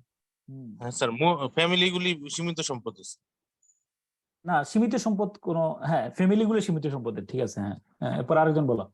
Thank you. হ্যাঁ, তথ্য মতে সীমিত সম্পদে 11,000 পরিবারের মহিলারা এ ধরনের চাষাবাদে জড়িত। আচ্ছা, ওকে। আর লাস্ট আরেকজন। তথ্য মতে 11,000 সীমিত সম্পদযুক্ত মহিলারা এই তার সাথে জড়িত। একজন আনমিউট করে বলো, একদম অনুবাদে করতে পারো নাই এমন কেউ থাকলে ইয়ে করো, হাত মানে ইয়ে করো, আমার সাথে শেয়ার করো যে কিচ্ছুই বুঝো নাই, কানের উপর দিয়ে গেছে। স্যার আমার গেছে। তাহলে মনোযোগ দিয়ে শুনো তুমি, হ্যাঁ, না বুঝলে কিন্তু আরেকবার বললো। পরিবার উল্লেখ এবার দেখো, এবার আমারটা দেখো। আবার তোমরা একটু দেখো এই শব্দটাই, যে কজন আছো তোমরা, আলহামদুলিল্লাহ অনেকেই করছো, যে কজন করো নাই একটু মনোযোগ দিয়ে শুনো। তো আমরা বলছিলাম যে তুমি দেখো এই ফর্মুলার সাথে ওই যে সাবজেক্টের পূর্বে কমা দ্বারা যুক্ত একটা অংশ আছে এখানে, এই যে রিপোর্টেডলি মানে তোমাদের একজন বলছে তথ্য মতে, রিপোর্ট অনুযায়ী, রিপোর্টেডলি পত্রিকার প্রকাশিত খবরে দেখা যায়, তথ্য মতে, জানা মতে, যে কোনো একটা দিলা আর কি, প্রকাশিত খবর অনুযায়ী। তাহলে তথ্য মতে, এরপরে সাবজেক্ট হলো উইমেন। তোমরা কেউ কথা বলো না, যারা লিখো নাই তাদের মধ্যে একজন কথা বলবা, একদমই লিখো নাই, বুঝো নাই। এই বাক্যের সাবজেক্ট কে বলো তো? ওমেন। উইমেন। এবার বলো ভার্বটা কি? Involve. Sir are involve. Are involve. তাহলে উইমেন, তাহলে রিপোর্টেডলি উইমেন আর ইনভলভ, মানে বাক্যটা সুন্দর করে পড়ো আগে। তথ্য মতে women are involve in this kind of farming, নারীরা এই ধরনের ফার্মিং এ জড়িত। এবার নারীদের পরিচয়ে, এই যে আমি একটু আগে বলছি না, অ্যাডজেক্টিভ ফ্রেজের সঙ্গে হলো নাউন বা প্রোনাউনের পরে এই যে প্রিপজিশন যুক্ত ফ্রেজ ব্যবহার করলে, পার্টিসিপল যুক্ত ফ্রেজ ব্যবহার করলে এটা অ্যাডজেক্টিভ। এই যে উইমেন কারা, কোন উইমেন? বলছে ফ্রম অ্যারাউন্ড 11,000 ফ্যামিলিজ, 11,000 পরিবারের নারীরা। তাও হয় নাই, আর এখানে শেষ করে নাই। তো বললো যে এগুলো কোন ফ্যামিলি, কেমন ফ্যামিলি? বললো যে এই সমস্ত ফ্যামিলির টাকা পয়সা কম। খুব বাক্যটা অ্যাডজেক্টিভ ফ্রেজ বোঝার অনুধাবনটা, তুমি অনুভূতিটা নাও। এখানে there are two adjective phrases, absolutely fine. একটা অ্যাডজেক্টিভ ফ্রেজ হলো উইথ লিমিটেড রিসোর্সেস, তার পূর্বে আছে ফ্যামিলি। এবার বলো উইথ লিমিটেড রিসোর্সেস দ্বারা কাকে বোঝানো হয়েছে? উমেনদের স্যার। No, family sir. 11,000 পরিবার। সীমিত 11,000 পরিবার। সীমিত সম্পদের 11,000 পরিবার। আর স্বল্প আয়ের পরিবার বলা যায়? হ্যাঁ, আমি অর্থটা পরে করো, আগে তুমি বাক্যের কাঠামোটা আমি তোমার বুঝাচ্ছি। বিশেষত আরেকবার খেয়াল করো, রিপোর্টেডলি বাক্যটাকে আমার সাথে এইভাবে পড়ো। তোমরা যারা একদমই লিখতে পারো নাই, তোমরা আগে একটা কাজ করবা, প্রথমে সাবজেক্টটা ধরবা, এই হলো সাবজেক্ট উইমেন, আর ভার্বটা ধরে ফেলো। তুমি মোটামুটি কুরবানির গরু শোয়াই ফেলছো। Women are involve in this kind of farming, নারীরা এই ধরনের চাষাবাদে জড়িত। যারা একদমই লিখো নাই, তোমরা কি আমার এই কথাটা বুঝছো কিনা? Women are involve in this kind of farming. G sir. এটা তো বুঝছো, তাহলে তুমি মূল কথা বুঝে গেছো। নারীরা কি বলো, এই ধরনের চাষাবাদে জড়িত। এবার আমরা দেখি নারী সম্পর্কে আর কিছু লিখছে। নারী সম্পর্কে দেখি একটা অ্যাডজেক্টিভ ফ্রেজ দিচ্ছে, যে নারীরা হলো 11,000 পরিবার থেকে আসছে, 11,000 পরিবারের নারী। তাহলে 11,000 পরিবারের নারীরা, হ্যাঁ, women from around 11,000 women of our village, হ্যাঁ, আর ইনভলভ ইন, তুমি যেটা বুঝো উইমেন অফ আওয়ার ভিলেজ। তাহলে 11,000 পরিবারের নারী এই ধরনের চাষাবাদে জড়িত, এটা বুঝছো কিনা বলো? জি স্যার। আচ্ছা, এখন আরো কথা আছে। 11,000 পরিবার বলে শান্ত হয় নাই, বলছে 11,000 পরিবার, এরা কিন্তু ধনী পরিবার না। এই 11,000 পরিবারের আর একটা অ্যাডজেক্টিভ ফ্রেজ দিছে, অ্যাডজেক্টিভ মানে ওই উইথ দিয়া, উইথ মানে ফ্যামিলিজ। তাহলে আমরা অনুবাদটা কোন জায়গা থেকে করার কথা, এই যে মূল ভার্বের আগ থেকে। তাহলে সীমিত সম্পদ রয়েছে, সীমিত সম্পদ নিয়ে, এই যে উইথের অর্থ যে যুক্ত সাথে, কোনটা বেটার হয় আমি চিন্তা করে দেখো। তো সীমিত সম্পদ যুক্ত, তোমরা কেউ বলছো সীমিত সম্পদ নিয়ে 11,000 পরিবারের নারীরা, এই ধরনের সীমিত সম্পদ নিয়ে, অথবা সীমিত সম্পদের, অফের অর্থ করো, সীমিত সম্পদের অল্প আয়ের 11,000 পরিবারের নারীরা এই ধরনের চাষাবাদে সম্পৃক্ত। কথা বলছো না তুমি? এই কনজাংশন বা ওই সংযোজক বিভক্তি কোনটা যুক্ত করলে ফ্লুয়েন্সিটা ভালো থাকে, সেটা তুমি চিন্তা করবা। ওই উইথের অর্থ দেখার দরকার নেই। আবার দেখো, সীমিত সম্পদের, সীমিত পুঁজির, সীমিত আয়ের 11,000 পরিবারের নারীরা এই ধরনের চাষাবাদে জড়িত রয়েছেন। আমি কি বুঝাইতে পারছি? তাহলে অর্থটা তাই মনে হয় লিখছি, দেখো তো। এই যে পত্রিকায় প্রকাশিত খবর থেকে জানা যায়, সীমিত পুঁজি নিয়ে প্রায় 11,000 পরিবার থেকে মহিলা, কি লিখছে 11,000 পরিবার থেকে লিখছে, 11,000 পরিবারের দৌ মহিলা বা নারীরা এই ধরনের কৃষিকাজে জড়িত। ওই হয়তো এর দরকার নেই, হ্যাঁ, জড়িত, হ্যাঁ, জড়িত রয়েছে বা ইয়া। তো আমি কি এখানে বুঝি, তোমরা কি আমার কথা বুঝছো কিনা? তাহলে তথ্য মতে সীমিত পুঁজির, সীমিত আয়ের, সীমিত পুঁজি নিয়ে 11,000 পরিবারের নারীরা এই ধরনের চাষাবাদে সম্পৃক্ত রয়েছেন। কথা ডান কিনা বলো?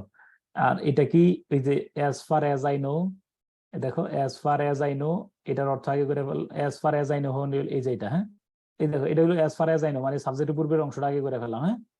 তারপরে এই সাবজেক্ট এবং মূল ভার্বের মাঝে যা আছে সেটা আমরা অনুবাদ করবো মূল ভার্বের আগ থেকে।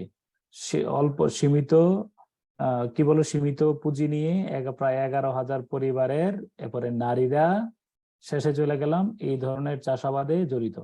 কেউ না বুঝলে আবার বলো, কেউ না বুঝলে আমি আবারও বলতে চাই, এই বাক্যটা আর এইটা কি একই রকম কিনা আমারে বলো। As far as I know Karim a student of class 5 goes two, একই রকম কিনা সেটা বলো। জি স্যার। আর এই যে স্পষ্ট কথা, সাবজেক্টের পূর্বে কমা দ্বারা যুক্ত অংশটাকে আমরা অনুবাদ করে ফেলবো।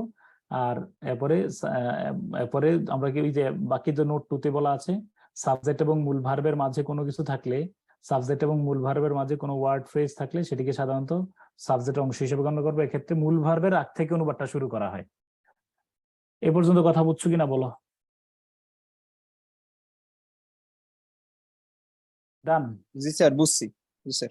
ওকে, যারা বোঝেন একেবারে ধৈর্য আমি যেভাবে বলছি এভাবে। ও এটার অনুবাদটা ঠিক করে নিয়ে লেখো, তথ্যমতে বা পত্রিকার প্রকাশিত খবর থেকে জানা যায়, রিপোর্টেডলি অর্থ এটা লিখছো। সীমিত পুঁজি নিয়ে প্রায় 11,000 পরিবার থেকে মহিলা দরকার আছে, 11,000 পরিবারের নারীরা, তাই না? ফ্রমের অর্থ থেকে দরকার আছে, তুমি মনে করো? ফ্রমের অর্থ অফ বললে সুন্দর হয় না? অফ বললে সুন্দর হয় না? জি জি। 11,000 পরিবারের নারীরা এই ধরনের চাষিবাদে জড়িত, তাই না? ওকে, জি স্যার। আচ্ছা, এবার পড়ো। নোট 3 এর প্রদত্ত কৌশলগুলো কার্যকর না হলে সরাসরি বাক্যের শেষ দিক থেকে অনুবাদ করে ক্রমান্বয়ে শুরুর দিকে অগ্রসর হবে এবং সবশেষে মূল ভার্বের অর্থ লিখবে। ওকে, হ্যাঁ, বলো।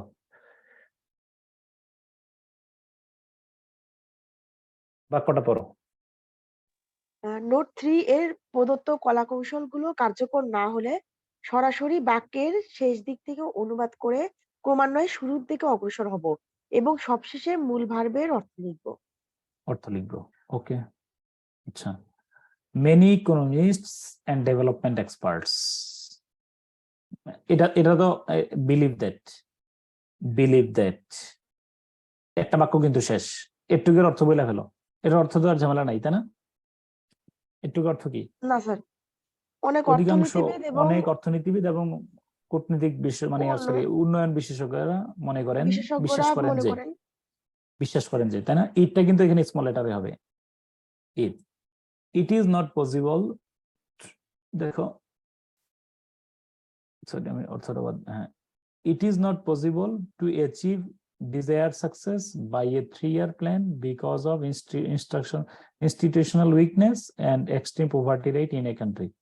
তুমি সরাসরি যদি মনে করো যে সাবজেক্ট ধরে মিলাইতে পারো না, হয় না, দরকার নাই, তাহলে অনেক সময় সরাসরি শেষ থেকে আসলে অনুবাদ মিলে।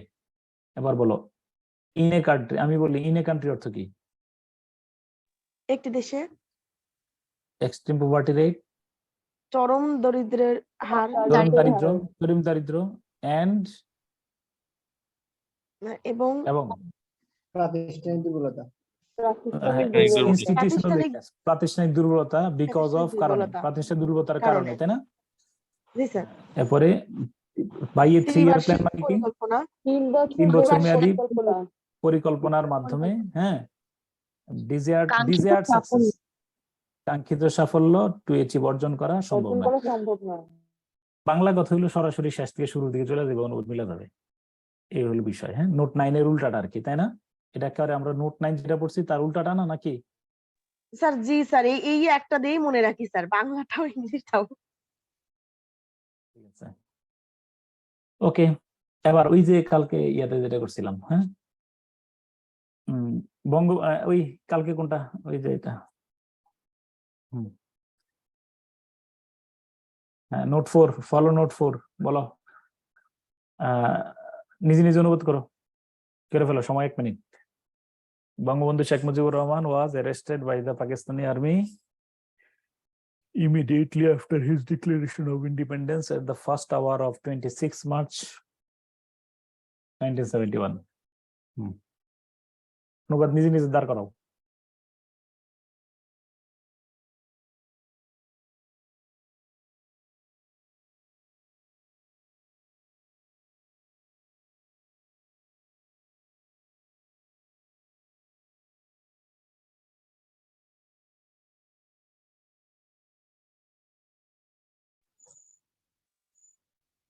ওকে স্যার বলবো? বঙ্গবন্ধু, হ্যাঁ বলো স্যার। 1971 সালের 26শে মার্চের প্রথম প্রহরে স্বাধীনতা ঘোষণার ঠিক পরপরই বঙ্গবন্ধু শেখ মুজিবুর রহমান পাকিস্তানি সেনাবাহিনী কর্তৃক গ্রেপ্তার হন, আটক হন, গ্রেফতার হন, অথবা তাহলে সরাসরি শাস্তি একদম শাস্তি গেলে হবে। দেখো তুমি তুমি পেসিভে করছো তো, দেখো একটিভে 1971 সালের 26শে মার্চ প্রথম প্রহরে স্বাধীনতার, মিউট করে ফেলো, আনমিউট থাকলে,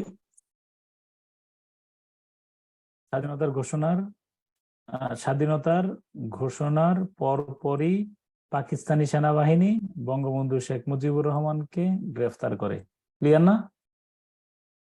সবশেষে ভার্বের অনুবাদ করছো, একটি ভয়েসে করছে, হ্যাঁ, ওকে ঠিক আছে। বাকি সবার কি এরকম করেছিল হবে?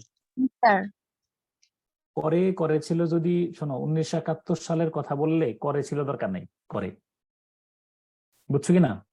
1900 করেছিল আর করে একই কথা, সমস্যা নেই। তুমি যদি বলে কেউ করেও যদি বলে 1971 সালে বঙ্গবন্ধুকে গ্রেফতার করে 1971 সালের 26 ডিসেম্বর, তবুও কিন্তু আমরা গ্রেফতার করে প্রেজেন্ট টেন্সেও বললে আমরা অনুবাদ পাস্ট টেন্সেই করতে হবে। কেন কি বলবা?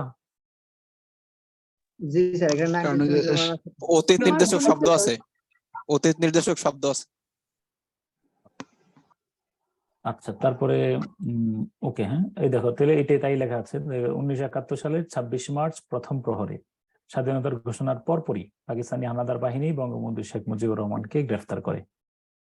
চাইলে নোট 3, তুমি যেটা অনুবাদ করছো না, নোট 3, বঙ্গবন্ধু শেখ মুজিবুর রহমানকে তুমি সাবজেক্ট দিয়ে অনুবাদ করতে পারো, no problem, as you wish.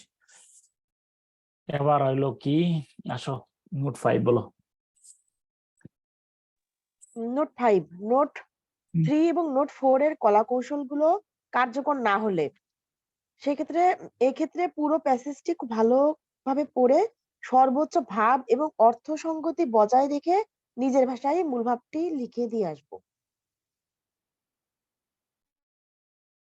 এই যেমন ধরো 36তম বিসিএস এর প্যাসেজটা 36তমতে যাওয়ার দরকার নাই। কালকে যে আমরা ইয়াটা পড়ছিলাম, কোনটা বলো তো? কালকে যে আমরা কিসের অনুবাদ করছি? স্যার এই যে ভিনটেজ ভালো দামের জেলেনস্কি। হ্যাঁ, জেলেনস্কি। এটা কি আদৌ নিয়মের মধ্যে আসছে? না স্যার, এটা কি এই কোন, আমি মাফ, ওই যে বাংলায় বলে নাকি মাফ চাই আর সাথে কি চাই? দোয়া চাই। দোয়া চাই।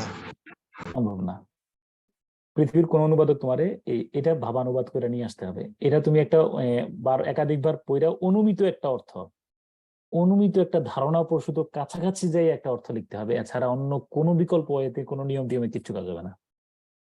তাহলে দেখো এগুলাতে আমরা, তবে এটার সংখ্যা 20%, এই ধরনের বাক্য থাকবে 20%, আর বাকি তোমার 70 থেকে 80% এগুলোর মধ্যে মিলবে। তুমি অ্যানালাইসিস করে দেখো। আসো তুমি দেখো, প্রশ্নগুলো দেখাবো তুমি। আচ্ছা, নোট 6 বলো।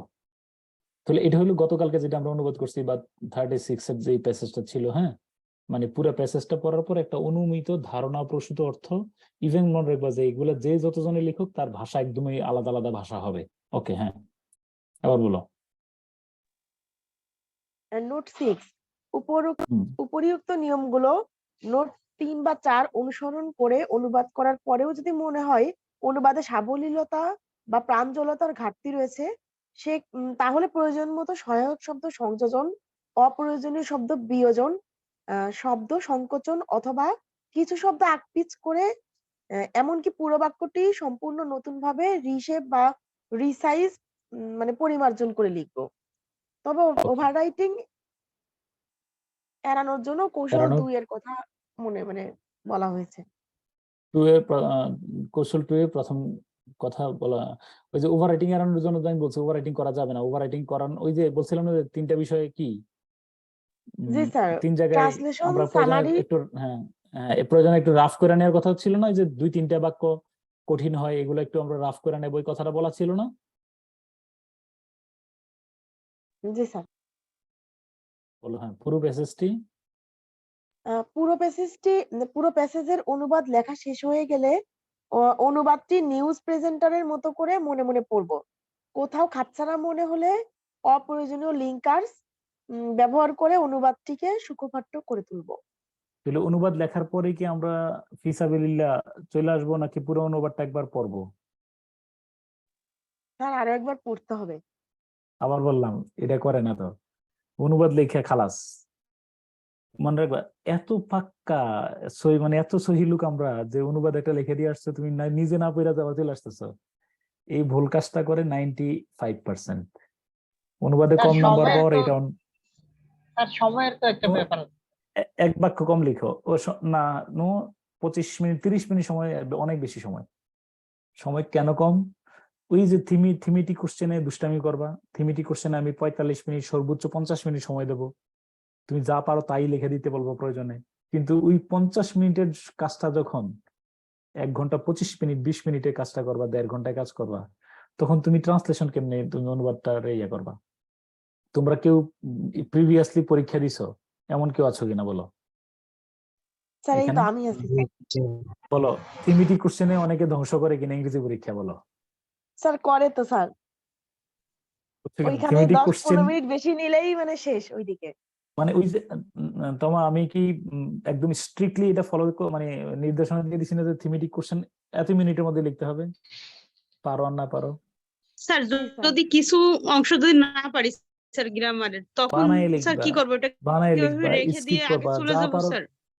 একটা কথা হলো, টাইমের বাইরে কোনো কাজ করা যাবে না। শোনো, জলবায়ু পরিবর্তনের কারণ কি, এটা নিয়ে তুমি কত পৃষ্ঠা লিখতে পারবা বলো তো? একটা অনুমান বলো। স্যার শুধু কারণ হলে তো 2 পেজের বেশি না, আমি বলছি যে জলবায়ু পরিবর্তনের কারণগুলো কি কি, এই একটা প্রশ্ন করলাম, তুমি কয় পৃষ্ঠা লিখতে পারবা সেটা বলো। স্যার মার্কের উপর নির্ভর করে। এটা হলো বিষয়। তুমি যদি বলো যে আমি 10 পৃষ্ঠা দিতে পারবো, তুমি পাইবা, তুমি আর বিসিএস পরীক্ষা লাগবে না। আমি কিছুই শুনতে পাচ্ছি না, কারণ কি হতে পারে? তুমি আবার রিস্টার্ট দিয়ে আবার ঢুকো, জাহিদ হলাদার। তো যদি 1 নম্বর থাকে, আমি এটাতে 30 সেকেন্ড সময় ব্যয় করবো, সর্বোচ্চ 1 মিনিট। আর এটা যদি 20 নম্বর থাকে, তাহলে আমি এইভাবে লেন্দি করবো। তো আমরা তো পরীক্ষা দিচ্ছি প্রত্যেকটা সেগমেন্টে, তুমি কোন একটা সেগমেন্টে যদি সময় নষ্ট করে ফেলো অতিরিক্ত, এটা খেসারত তো অন্য জায়গায় দেয়া লাগবেই। তোমার একবার ট্রান্সলেশনে কারোরই কোনো সমস্যা হবে না যদি তোমরা কি করো বলো, নির্দিষ্ট সময়ের মধ্যে নির্দিষ্ট লেখাটা শেষ করো। তো এই জন্য আমি আবার বললাম, কারণ আমার এখানে টার্গেট হলো এই, আমার একটু বলবা কি ম্যাথে কত নম্বর? স্যার 50 গাণিতিক যুক্তিতে 50 50 গাণিতিক যুক্তিতে থাকো, গাণিতিক যুক্তিতে থাকো, ম্যাথে 50 আর অনুবাদ ট্রান্সলেশন রিট্রান্সলেশন মিলে 65। ম্যাথে 50 থেকে 30-35 পাওয়ার জন্য কত স্ট্রাগল করতেছো না, সেই পরিমাণ স্ট্রাগল কিন্তু অনুবাদে করছো না, করি না। কিন্তু এখানে কিন্তু আমার ওই যে ম্যাথের নাম্বার যেটা গ্যাপ গ্যাপ যাওয়ার সম্ভাবনা থাকে, আশঙ্কা থাকে, আমি চাইবো যে আমি আমার অনুবাদে 20-20-40 আসবে। ঠিক আছে, এটা তুমি জাস্ট কিছুদিন ধরে রেগুলার প্র্যাকটিসের মাধ্যমে হয়ে যাবে শিওর ইনশাল্লাহ। দেখবে যে তোমার অনুবাদটা অন্যদের চেয়ে স্যার আলাদা। তোমার আমি বলে স্যার রাখি, তার একটা কথা দুইটা কথা বলে যাবো, এরপর বললো। তোমার যদি বলো যে রিট্রান্সলেশনে আমি তোমার কি শিখাইছি, তুমি এক কথায় বলবা যে অনুবাদটা পড়া নিউজ প্রেজেন্টারের মতো মনে হবে, পড়ে যেন ভালো লাগতেছে, পড়া ভালো লাগতেছে, আমি মানে একাধিক বাক্যে ছোট ছোট করে সুন্দর করে অনুবাদটা দাঁড় করাবো। এরপরে এবং শেষ কথা বলছি, অবশ্যই রিভাইজ করব। রিভাইজ করলে দেখবা যে কোন জায়গায় ব্যাখ্যাপ্পা মনে হচ্ছে, কারণ স্যার তো অনুবাদটা তাই না পড়ে ফেলবেন। ব্যাখ্যাপ্পা অংশটাতে আমি কি করব বলো, ওই আরেকবার হয়তো ওই যে আমি লাইন গ্যাপ রাখতে বলছি না, এই লাইন গ্যাপ রাখতে বলছিলাম। জি স্যার। হ্যাঁ, তাহলে যদি কোনো জায়গায় মনে হয় যে আমি তাহলে টান দিয়ে একটু ইয়া দিয়ে উপরে একটা শব্দ লেখা দাও, জাস্ট করে কাইটা উপর দিয়ে লেখা দাও, যেন বিশ্রী না দেখায়। ধরো একদম খুব মানে খুব দৃষ্টিকটু হয়েছে, জাস্ট একটা শব্দ কাইটা তুমি একটা শব্দ ইয়ে করে দিতে পারলা, কোনো খারাপ দেখাবে না। আর আরেকটা কথা আমি তোমাদের বলে বলে রাখি, যারা শুনতেছো এবং যারা শুনবা, নবম দশম ইন্টারমিডিয়েট 6, 7, 8, 9 ছোট ভাই বোন আত্মীয় স্বজন কেউ আছে কিনা বলো? আছে স্যার।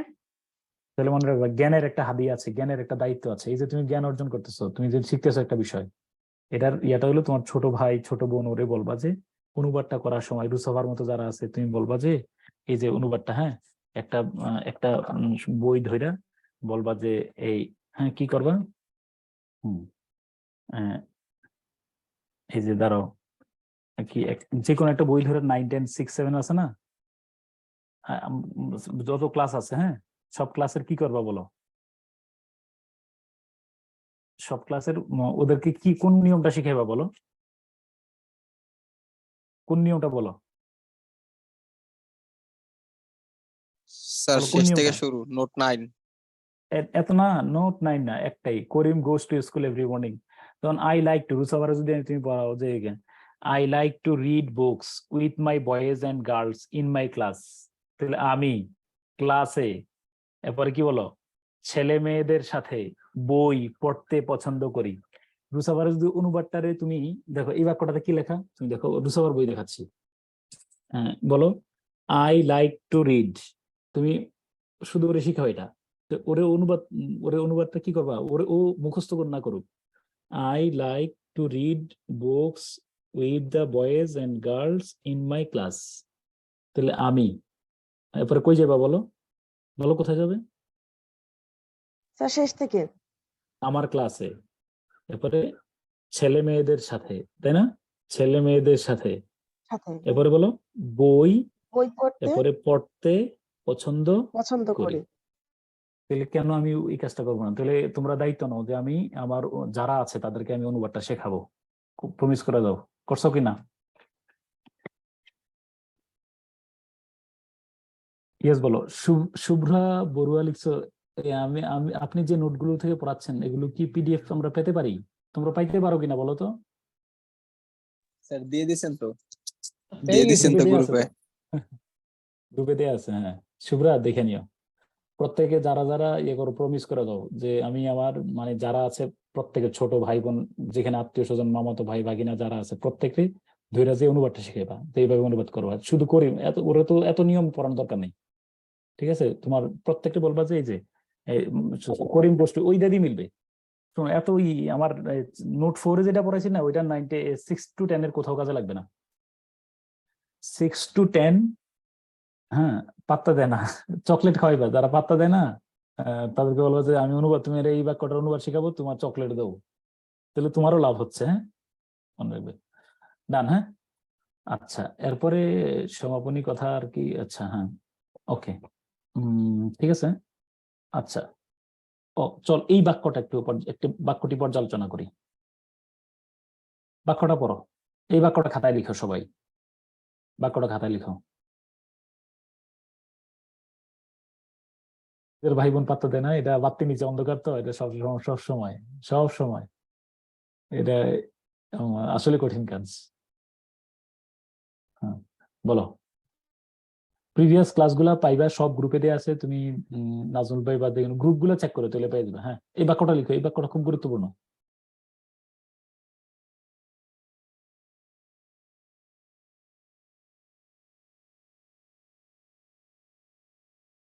শফিউল, গ্রুপে মনে হয় লেকচার গুলা দেয়া আছে, সবগুলা রেকর্ড এখনো আছে আমার আমার ধারণা, পাইবা সবগুলা।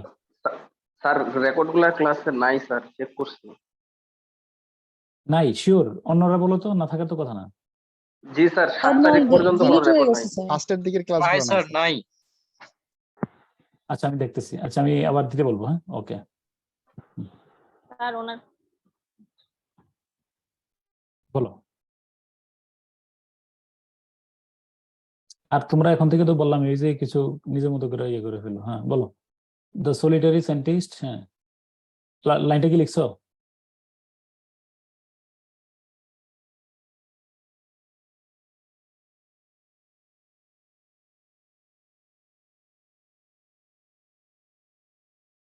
Solitary scientist making important discoveries by himself has in many instances been replaced by a cooperative scientific team. বাক্যটা খাতায় লিখো, লেখা অনুবাদটা দাঁড় করো।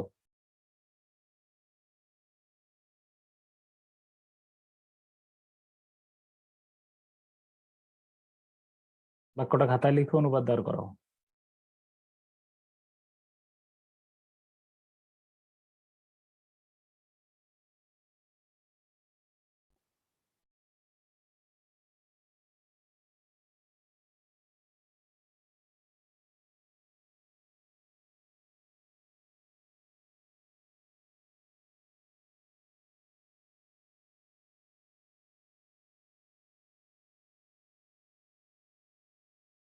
হোয়াটসঅ্যাপে এসএমএস দিছিলা, নাম্বার কত শেষে?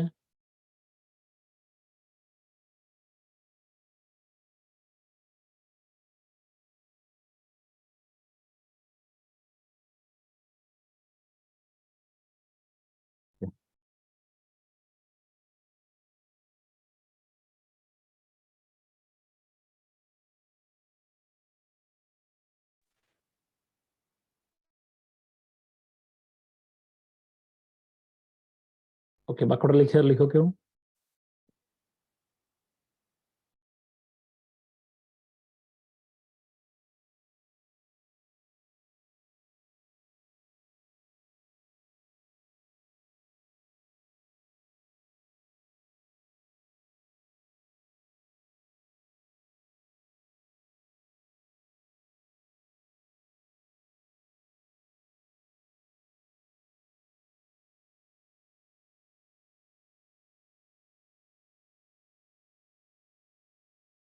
এটা নোট 10 লাগবে না। প্রথম আলোর বাক্যটা হলো, প্রথম আলোর প্রতিবেদনে সরকারি মাধ্যমিক শিক্ষক সংকটের যে চিত্র ফুটে এসেছে তাকে দেখা যায়। যে চিত্র দরকার নাই তো, এটা প্রথম আলোর শিক্ষক সংকটের চিত্র ফুটে উঠেছে প্রথম আলোর প্রতিবেদনে। হ্যাঁ পরে সেখানে দেখা যায় যে হ্যাঁ অনেক বিদ্যালয়ে, বুঝছো, যে দিয়ে অনুবাদ করার দরকার নেই, লিখে দেবো তোমারে আমি। হ্যাঁ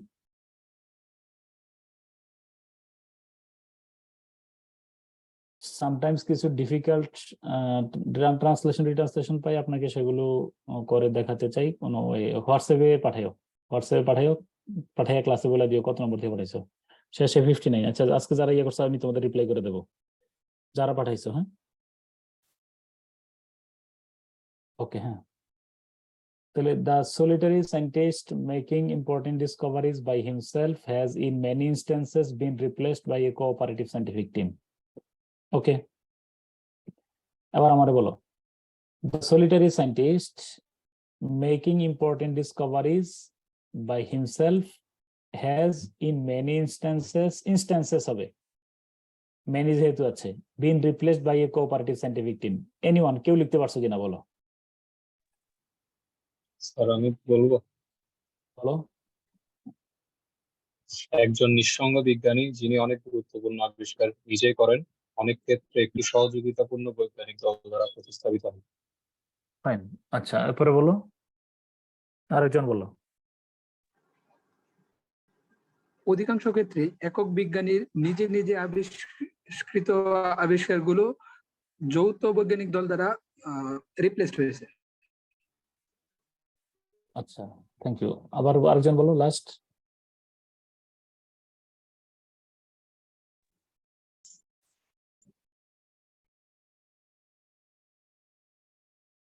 লাস্ট একজন বলো। স্যার যে নিজে নিজে গুরুত্বপূর্ণ আবিষ্কার মানে আবিষ্কারী একক বিজ্ঞানী অনেক ক্ষেত্রেই একটি বৈজ্ঞানিক দল দ্বারা প্রতিস্থাপিত হয়েছেন। একটু হয়ে গেল, একক বিজ্ঞানী একটি সহযোগী বৈজ্ঞানিক দল দ্বারা অনেক ক্ষেত্রে আর কি প্রতিস্থাপিত হয়েছে। ঠিক আছে, হ্যাঁ, থ্যাংক ইউ। লাস্ট আর কেউ?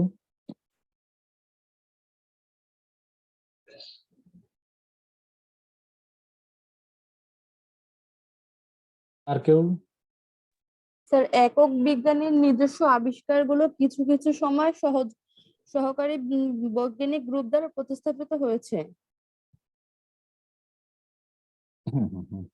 ওকে, ঠিক আছে।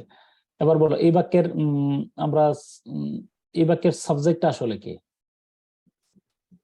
The solitary scientist. Solitary the scientist. Solitary scientist. এই বাক্যের সাবজেক্ট সলিটারি সায়েন্টিস্ট যদি হয়, এই বাক্যের ভার্ব কি? So has been replaced. Has been replaced. has R been replaced, এটা হলো ভার্ব। তাহলে অন্য লতা পাতা বাদ দিয়া বাক্যটা বড়। The solitary scientist has been replaced by a cooperative scientific team. লাইনটা একবার মুখে উচ্চারণ করে বলো, কি বলছি?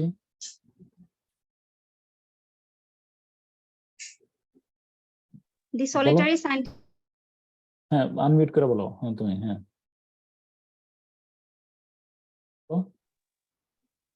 The solitary scientist has been replaced by a cooperative scientific team. এই বাক্যের অর্থ কি হলো তাহলে? সিফাতুজ্জামান।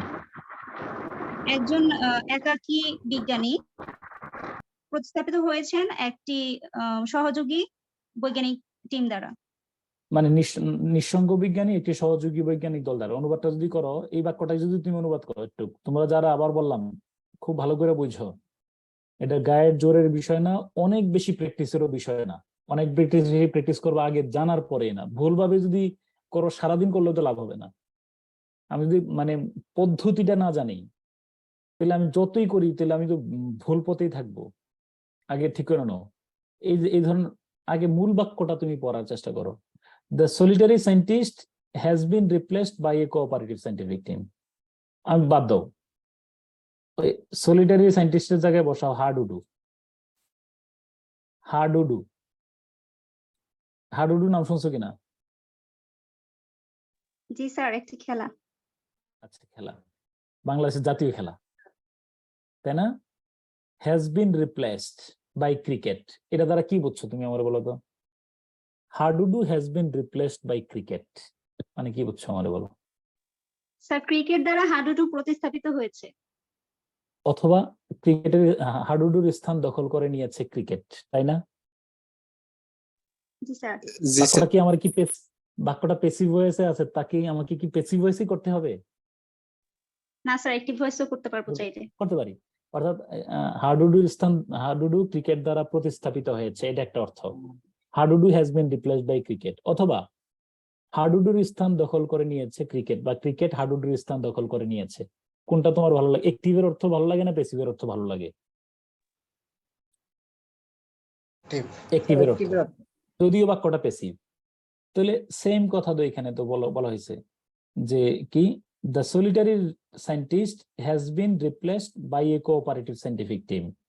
অর্থাৎ একক বিজ্ঞানী একটি সহযোগী বৈজ্ঞানিক দল দ্বারা প্রতিস্থাপিত হয়েছেন। অথবা একটি সহযোগী বৈজ্ঞানিক দল একক বিজ্ঞানীর কি দখল করে নিয়েছেন? স্থান বা কৃতিত্ব দখল করে নিয়েছেন, তাই না? অবস্থান দখল করে নিয়েছেন, তাই কিনা বলো? সহযোগী বৈজ্ঞানিক দল একক বিজ্ঞানীর কৃতিত্ব দখল করে নিয়েছেন, তাই কিনা? ওকে, এখন আমারে বলো, এই যে করিম, ওই যে নোট 2 এর ওই যে দ্বিতীয় মডেল বাক্যটা, Karim a student of class 5, বলো দ্য সলিটারি সায়েন্টিস্ট আর হ্যাজ এর মাঝখানে যেটা আছে এটা কার সম্পর্কে বলা হয়েছে, কার অংশ? স্যার সলিটারি সায়েন্টিস্ট সম্পর্কে। সাবজেক্টের অংশ। এই ক্ষেত্রে অনুবাদটা কোন জায়গা থেকে করার কথা? ভার্বের আগ থেকে শুরু করে। ভার্বের আগ থেকে। তাহলে অর্থটা করো, দেখো বাই হিমসেলফ অর্থ কি? তার দ্বারা।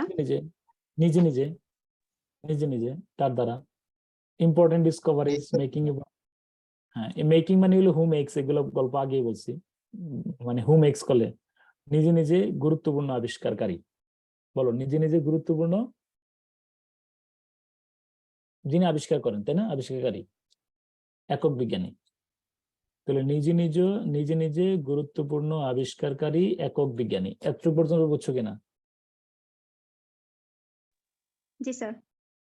এরপরে শেষে চলে যাও, একটি সহযোগী বৈজ্ঞানিক দল দ্বারা।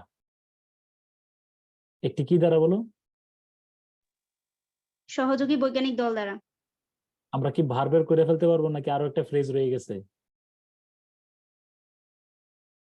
ইন মেনি ইনস্টেন্সেস, অনেক বিভিন্ন ক্ষেত্রে। বিভিন্ন ক্ষেত্রে, অনেক দৃষ্টান্ত, অনেক ক্ষেত্রেই। এরপরে হ্যাজ বিন রিপ্লেসড, কি হয়েছেন বলো? প্রতিস্থাপিত হয়েছেন। তাহলে দাঁড়াও, অর্থটা কি দাঁড়াচ্ছে আমরা একটু চেক করি। দেখো নিচে নামাই আমি, দাঁড়াও।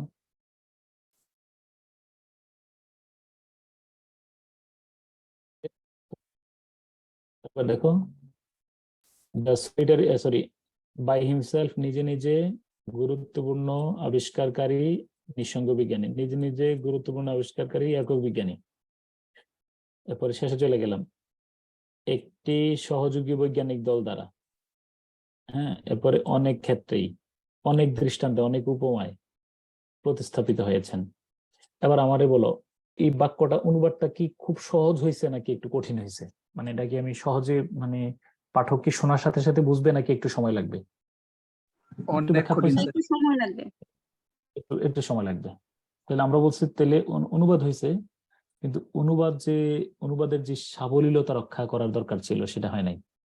তো আমরা এই কথাটাই দেখো উপরে লেখা আছে, নিয়ম অনুযায়ী অনুবাদ করার পরে দেখো তোমার পড়াশোনায় এই দুই একটা বাক্য যখন অনুবাদ করছো, করার পরে কি করবা? উপরিউক্ত নিয়মগুলো অনুসরণ করে অনুবাদ করার পরেও যদি মনে হয় অনুবাদের সাবলীলতা বা প্রাঞ্জলতার ঘাটতি রয়েছে, তাহলে প্রয়োজন মতো সহায়ক শব্দ মানে এদিক ওদিক করে রিসার্চ করে লিখবো। এখন আমি যদি বলি এই বাক্যটাকে যদি বলি আমি, হ্যাঁ দেখো এই বাক্যটাকে যদি আমি বলি, এই এমন অনেক দৃষ্টান্ত রয়েছে যেখানে দেখা যায় একটি সহযোগী বৈজ্ঞানিক দল একক বিজ্ঞানের কৃতিত্ব দখল করে নিয়েছেন। বিষয়টা এরকম না? কোনটা বেশি সাবলীল বলো? এমন অনেক দৃষ্টান্ত রয়েছে যেখানে দেখা যায়, অর্থাৎ আমি বলি তোমার বলতো বৈদ্যুতিক বাতি কে আবিষ্কার করছেন? কিন্তু এখন কি আমরা যদি বলি ওই টমাস আলভা এডিসনের একটা বাল্ব নিয়ে আসো নাকি ফিলিপস ট্রান্সটেকের বাল্ব নিয়ে আসো, কোনটা বলো? কার নাম বলো? Thomas Alva Edison. তাহলে টমাস আলভা এডিসন বলো, মূল বাক্যটা হলো Thomas Alva Edison has been replaced by Philips, তাই কিনা বলো? জি স্যার। ধরো মোবাইল ফোন কে আবিষ্কার করছেন? Martin Cooper. জীবনে কোনোদিন বলছো ভাই মার্টিন কুপারের একটা মোবাইল ফোন দেন? না স্যার। কি বলতেছে? Martin Cooper has been replaced by Apple, Samsung, Xiaomi, Oppo, Infinix. Okay, হ্যাঁ ঠিক আছে, হ্যাঁ ঠিক আছে। কিন্তু এখানে সকালে নাস্তা করতেছে আলহামদুলিল্লাহ, 1:45 বাজে, বুঝছো? মানে ব্রেকফাস্ট চলতেছে 3 ঘন্টা। আচ্ছা, তারপরে ওকে, তো ওই আমি একটা কথা বলছি, সিক্রেটটা একবার শুন না। উপরিউক্ত উদাহরণটির মতো কোন বাক্যে বলো কি লিখছি এটা? স্যার উপরিউক্ত উদাহরণটির মতো কোনো বাক্যে লতা পাতা আগাছা বেশি থাকলে সেগুলো মনে মনে বাদ দিয়ে মূল বাক্যটিকে প্রথমে শনাক্ত করার চেষ্টা করব, তাহলে তাৎক্ষণিকভাবে মূল পয়েন্টটি ধরে ফেলতে পারবো। জি স্যার। কথাটা কি আমার বুঝছো কিনা? ওই যত পরিমাণে তুমি এই আগাছা দ্বারা প্রভাবিত হইবা অনুবাদের মূল ফ্যাক্ট ধরতে তত তোমার সময় লাগবে। তুমি আগে সবসময় সাবজেক্ট ভাগটা করে ফেলো। তুমি প্রত্যেক বাক্যে দেখবা যে যদি তুমি যদি বলো যে আমি তো বিগিনার কিচ্ছু পারি না, তুমি শুধু এই মুহূর্তে সাবজেক্ট ভার্বটা শুধু আগে ফাইনাইট ভার্ব অনুবাদ করো, মানে আইডেন্টিফাই করার চেষ্টা করো, তাহলে দেখবা যে মূল গল্পটা তুমি মানে মূল পয়েন্টে ধরে ফেলছো তুমি। কারণ শুরু শেষ ধরে ফেলছো, শুরু শেষ ধরে ফেলছো সাবজেক্ট আর ভার্ব যদি ধরে ফেলো। কারণ সাবজেক্টের অনুবাদ শুরুতে করি সাধারণত, আর ভার্বের অনুবাদ কি বলো? শেষে। শেষে। আবার দেখো এই বাক্যটা, the solitary scientist has been replaced by a cooperative scientific team. মানে হাডুডু has been replaced by cricket. Thomas Alva Edison has been replaced by Philips. তাহলে একক বিজ্ঞানীর কৃতিত্ব দখল করে নিয়েছে সহযোগী বৈজ্ঞানিক দল। আমরা সহযোগী বৈজ্ঞানিক দল নাম মনে রাখি, কিন্তু যিনি বানাইছেন তার নাম মনে রাখি না। তাহলে সহযোগী বৈজ্ঞানিক দল একক বিজ্ঞানীর কৃতিত্ব অনেক ক্ষেত্রে দখল করে নিয়েছেন। এমন অনেক দৃষ্টান্ত আছে যেখানে আমরা দেখা যায়, এই যে দেখো আমি আবার লিখে দিছি, এমন অনেক দৃষ্টান্ত রয়েছে যেখানে দেখা যায়, এই যে যেখানে দেখা যায় যেখানে না ইংরেজি কোনো এটা অনুবাদে কোনো সমস্যা নেই। এমন অনেক দৃষ্টান্ত রয়েছে যেখানে দেখা যায় যেখানে আমরা দেখি একটি সহযোগী বৈজ্ঞানিক দল একক বিজ্ঞানীর কৃতিত্ব দখল করে নিয়েছেন। কথা ক্লিয়ার কিনা? ক্লিয়ার ওকে, হ্যাঁ। তাহলে আমি তোমার হোমওয়ার্ক হলো এটা দেব, এটা অনুবাদটা করে রাখবা। কিভাবে করবা? এই দুটা স্যার এটা কয় কিভাবে নং করবা শীট? আমি দেব এখন, আমি এখন দিয়ে দেবো 1 নম্বর শীট রিট্রান্সলেশনের। তোমরা কথা দাও যে কেউ মিস করবা না। Okay sir. স্যার হ্যাঁ স্যার, আপনি মানে বাসায় কাজ দিলে স্যার ভালো হয়। মিস করো না। এই মানে লেকচারটা অবশ্যই তুলে রেখো, অবশ্যই তুলা এই প্র্যাকটিস শীটটা অবশ্যই মিস করো না। যেটা পারো না রাইখা দাও, তুমি তোমার মতো করে করো, একটা করো। অনেক ক্ষেত্রে আমি দেখছি কি, আমি যেটা করতেছি তোমারটা আমার চেয়ে সুন্দর হয়েছে, অনেক ক্ষেত্রে আমি দেখছি। তো মানে তোমরা অনেক মানে কেপাবল, এটা ইনশাল্লাহ দেখবো যে অনেকে বলে আমি ইংরেজি পারি না, কিন্তু আমি দেখছি সে আমার চেয়ে ভালো অনুবাদ করছে। অতএব তোমার দুই একটা ত্রুটি, ওই যে তোমরা ওই যে ওই জায়গায় যে আটকা পড়ে যাচ্ছ, ওই যে কিনা সিমার না কি জানি দুই একটা শব্দ দিয়ে আটকা পড়ে যাচ্ছ, ওইগুলো বাদ দিয়ে তুমি মূল কথাটা ধরার চেষ্টা করো, কিন্তু আপাতত নোটটা ফলো করো। হ্যাঁ, আবারও কেউ যদি এই যে আমি ড্রাইভ করে দেবো অথবা সরাসরি দিচ্ছি, কেউ যদি অনুবাদ সমস্যা হয় তোমরা একটু হেল্প করো, ঠিক আছে? ইনশাল্লাহ তাহলে পরশুদিন দেখা হবে আল্লাহ বাঁচা রাখলে। হ্যাঁ, আগের লেকচার গুলো গ্রুপে দিতে বলবেন। আচ্ছা ঠিক আছে, রেকর্ডিং গুলো। হ্যাঁ আচ্ছা, তুমি যারা পাও নাই নাজুল ভাইয়ের আরেকবার রিকোয়েস্ট করবে, আমি বলে রাখবো। আল্লাহ হাফেজ। হ্যাঁ ইনশাল্লাহ। হ্যাঁ তাহলে তোমরা গ্রুপ থেকে লিভ নিয়ে নাও। স্যার নাজমুল ভাইরে বলছি অনেকবার, কিন্তু উনি বলতেছে আর দেওয়া যাবে না। আচ্ছা ঠিক আছে, আমি একটু রিকোয়েস্ট করে রাখবো, কারণ এখানে তো প্রাতিষ্ঠানিক পলিসি, তো আমিও সব ক্ষেত্রে আচ্ছা নাজুল ভাই একটু ফোন করে বললো যে ক্লাসটা এন্ড করে দেওয়ার জন্য। হ্যাঁ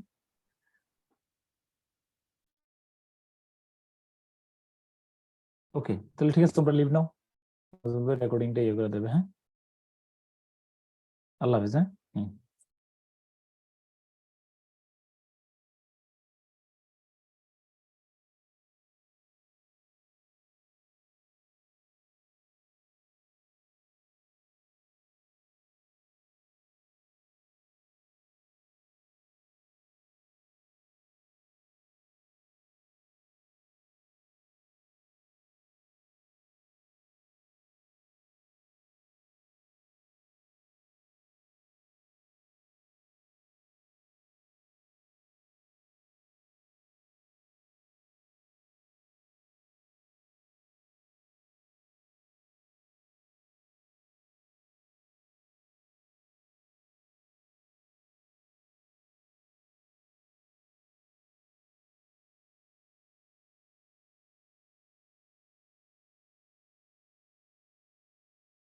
জি স্যার, শুনতে পাচ্ছেন আমাকে?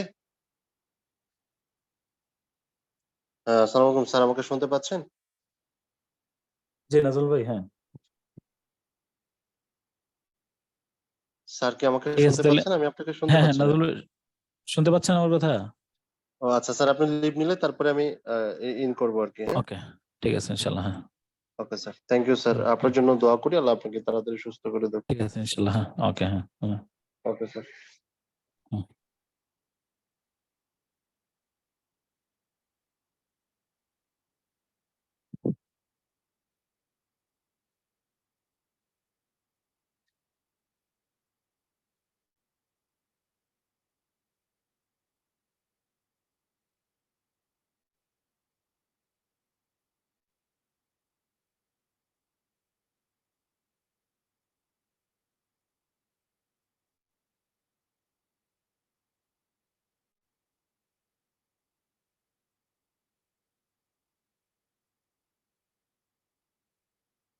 জি, আমার কথা শুনতে পাচ্ছেন আপনারা আশা করছি, তাই তো?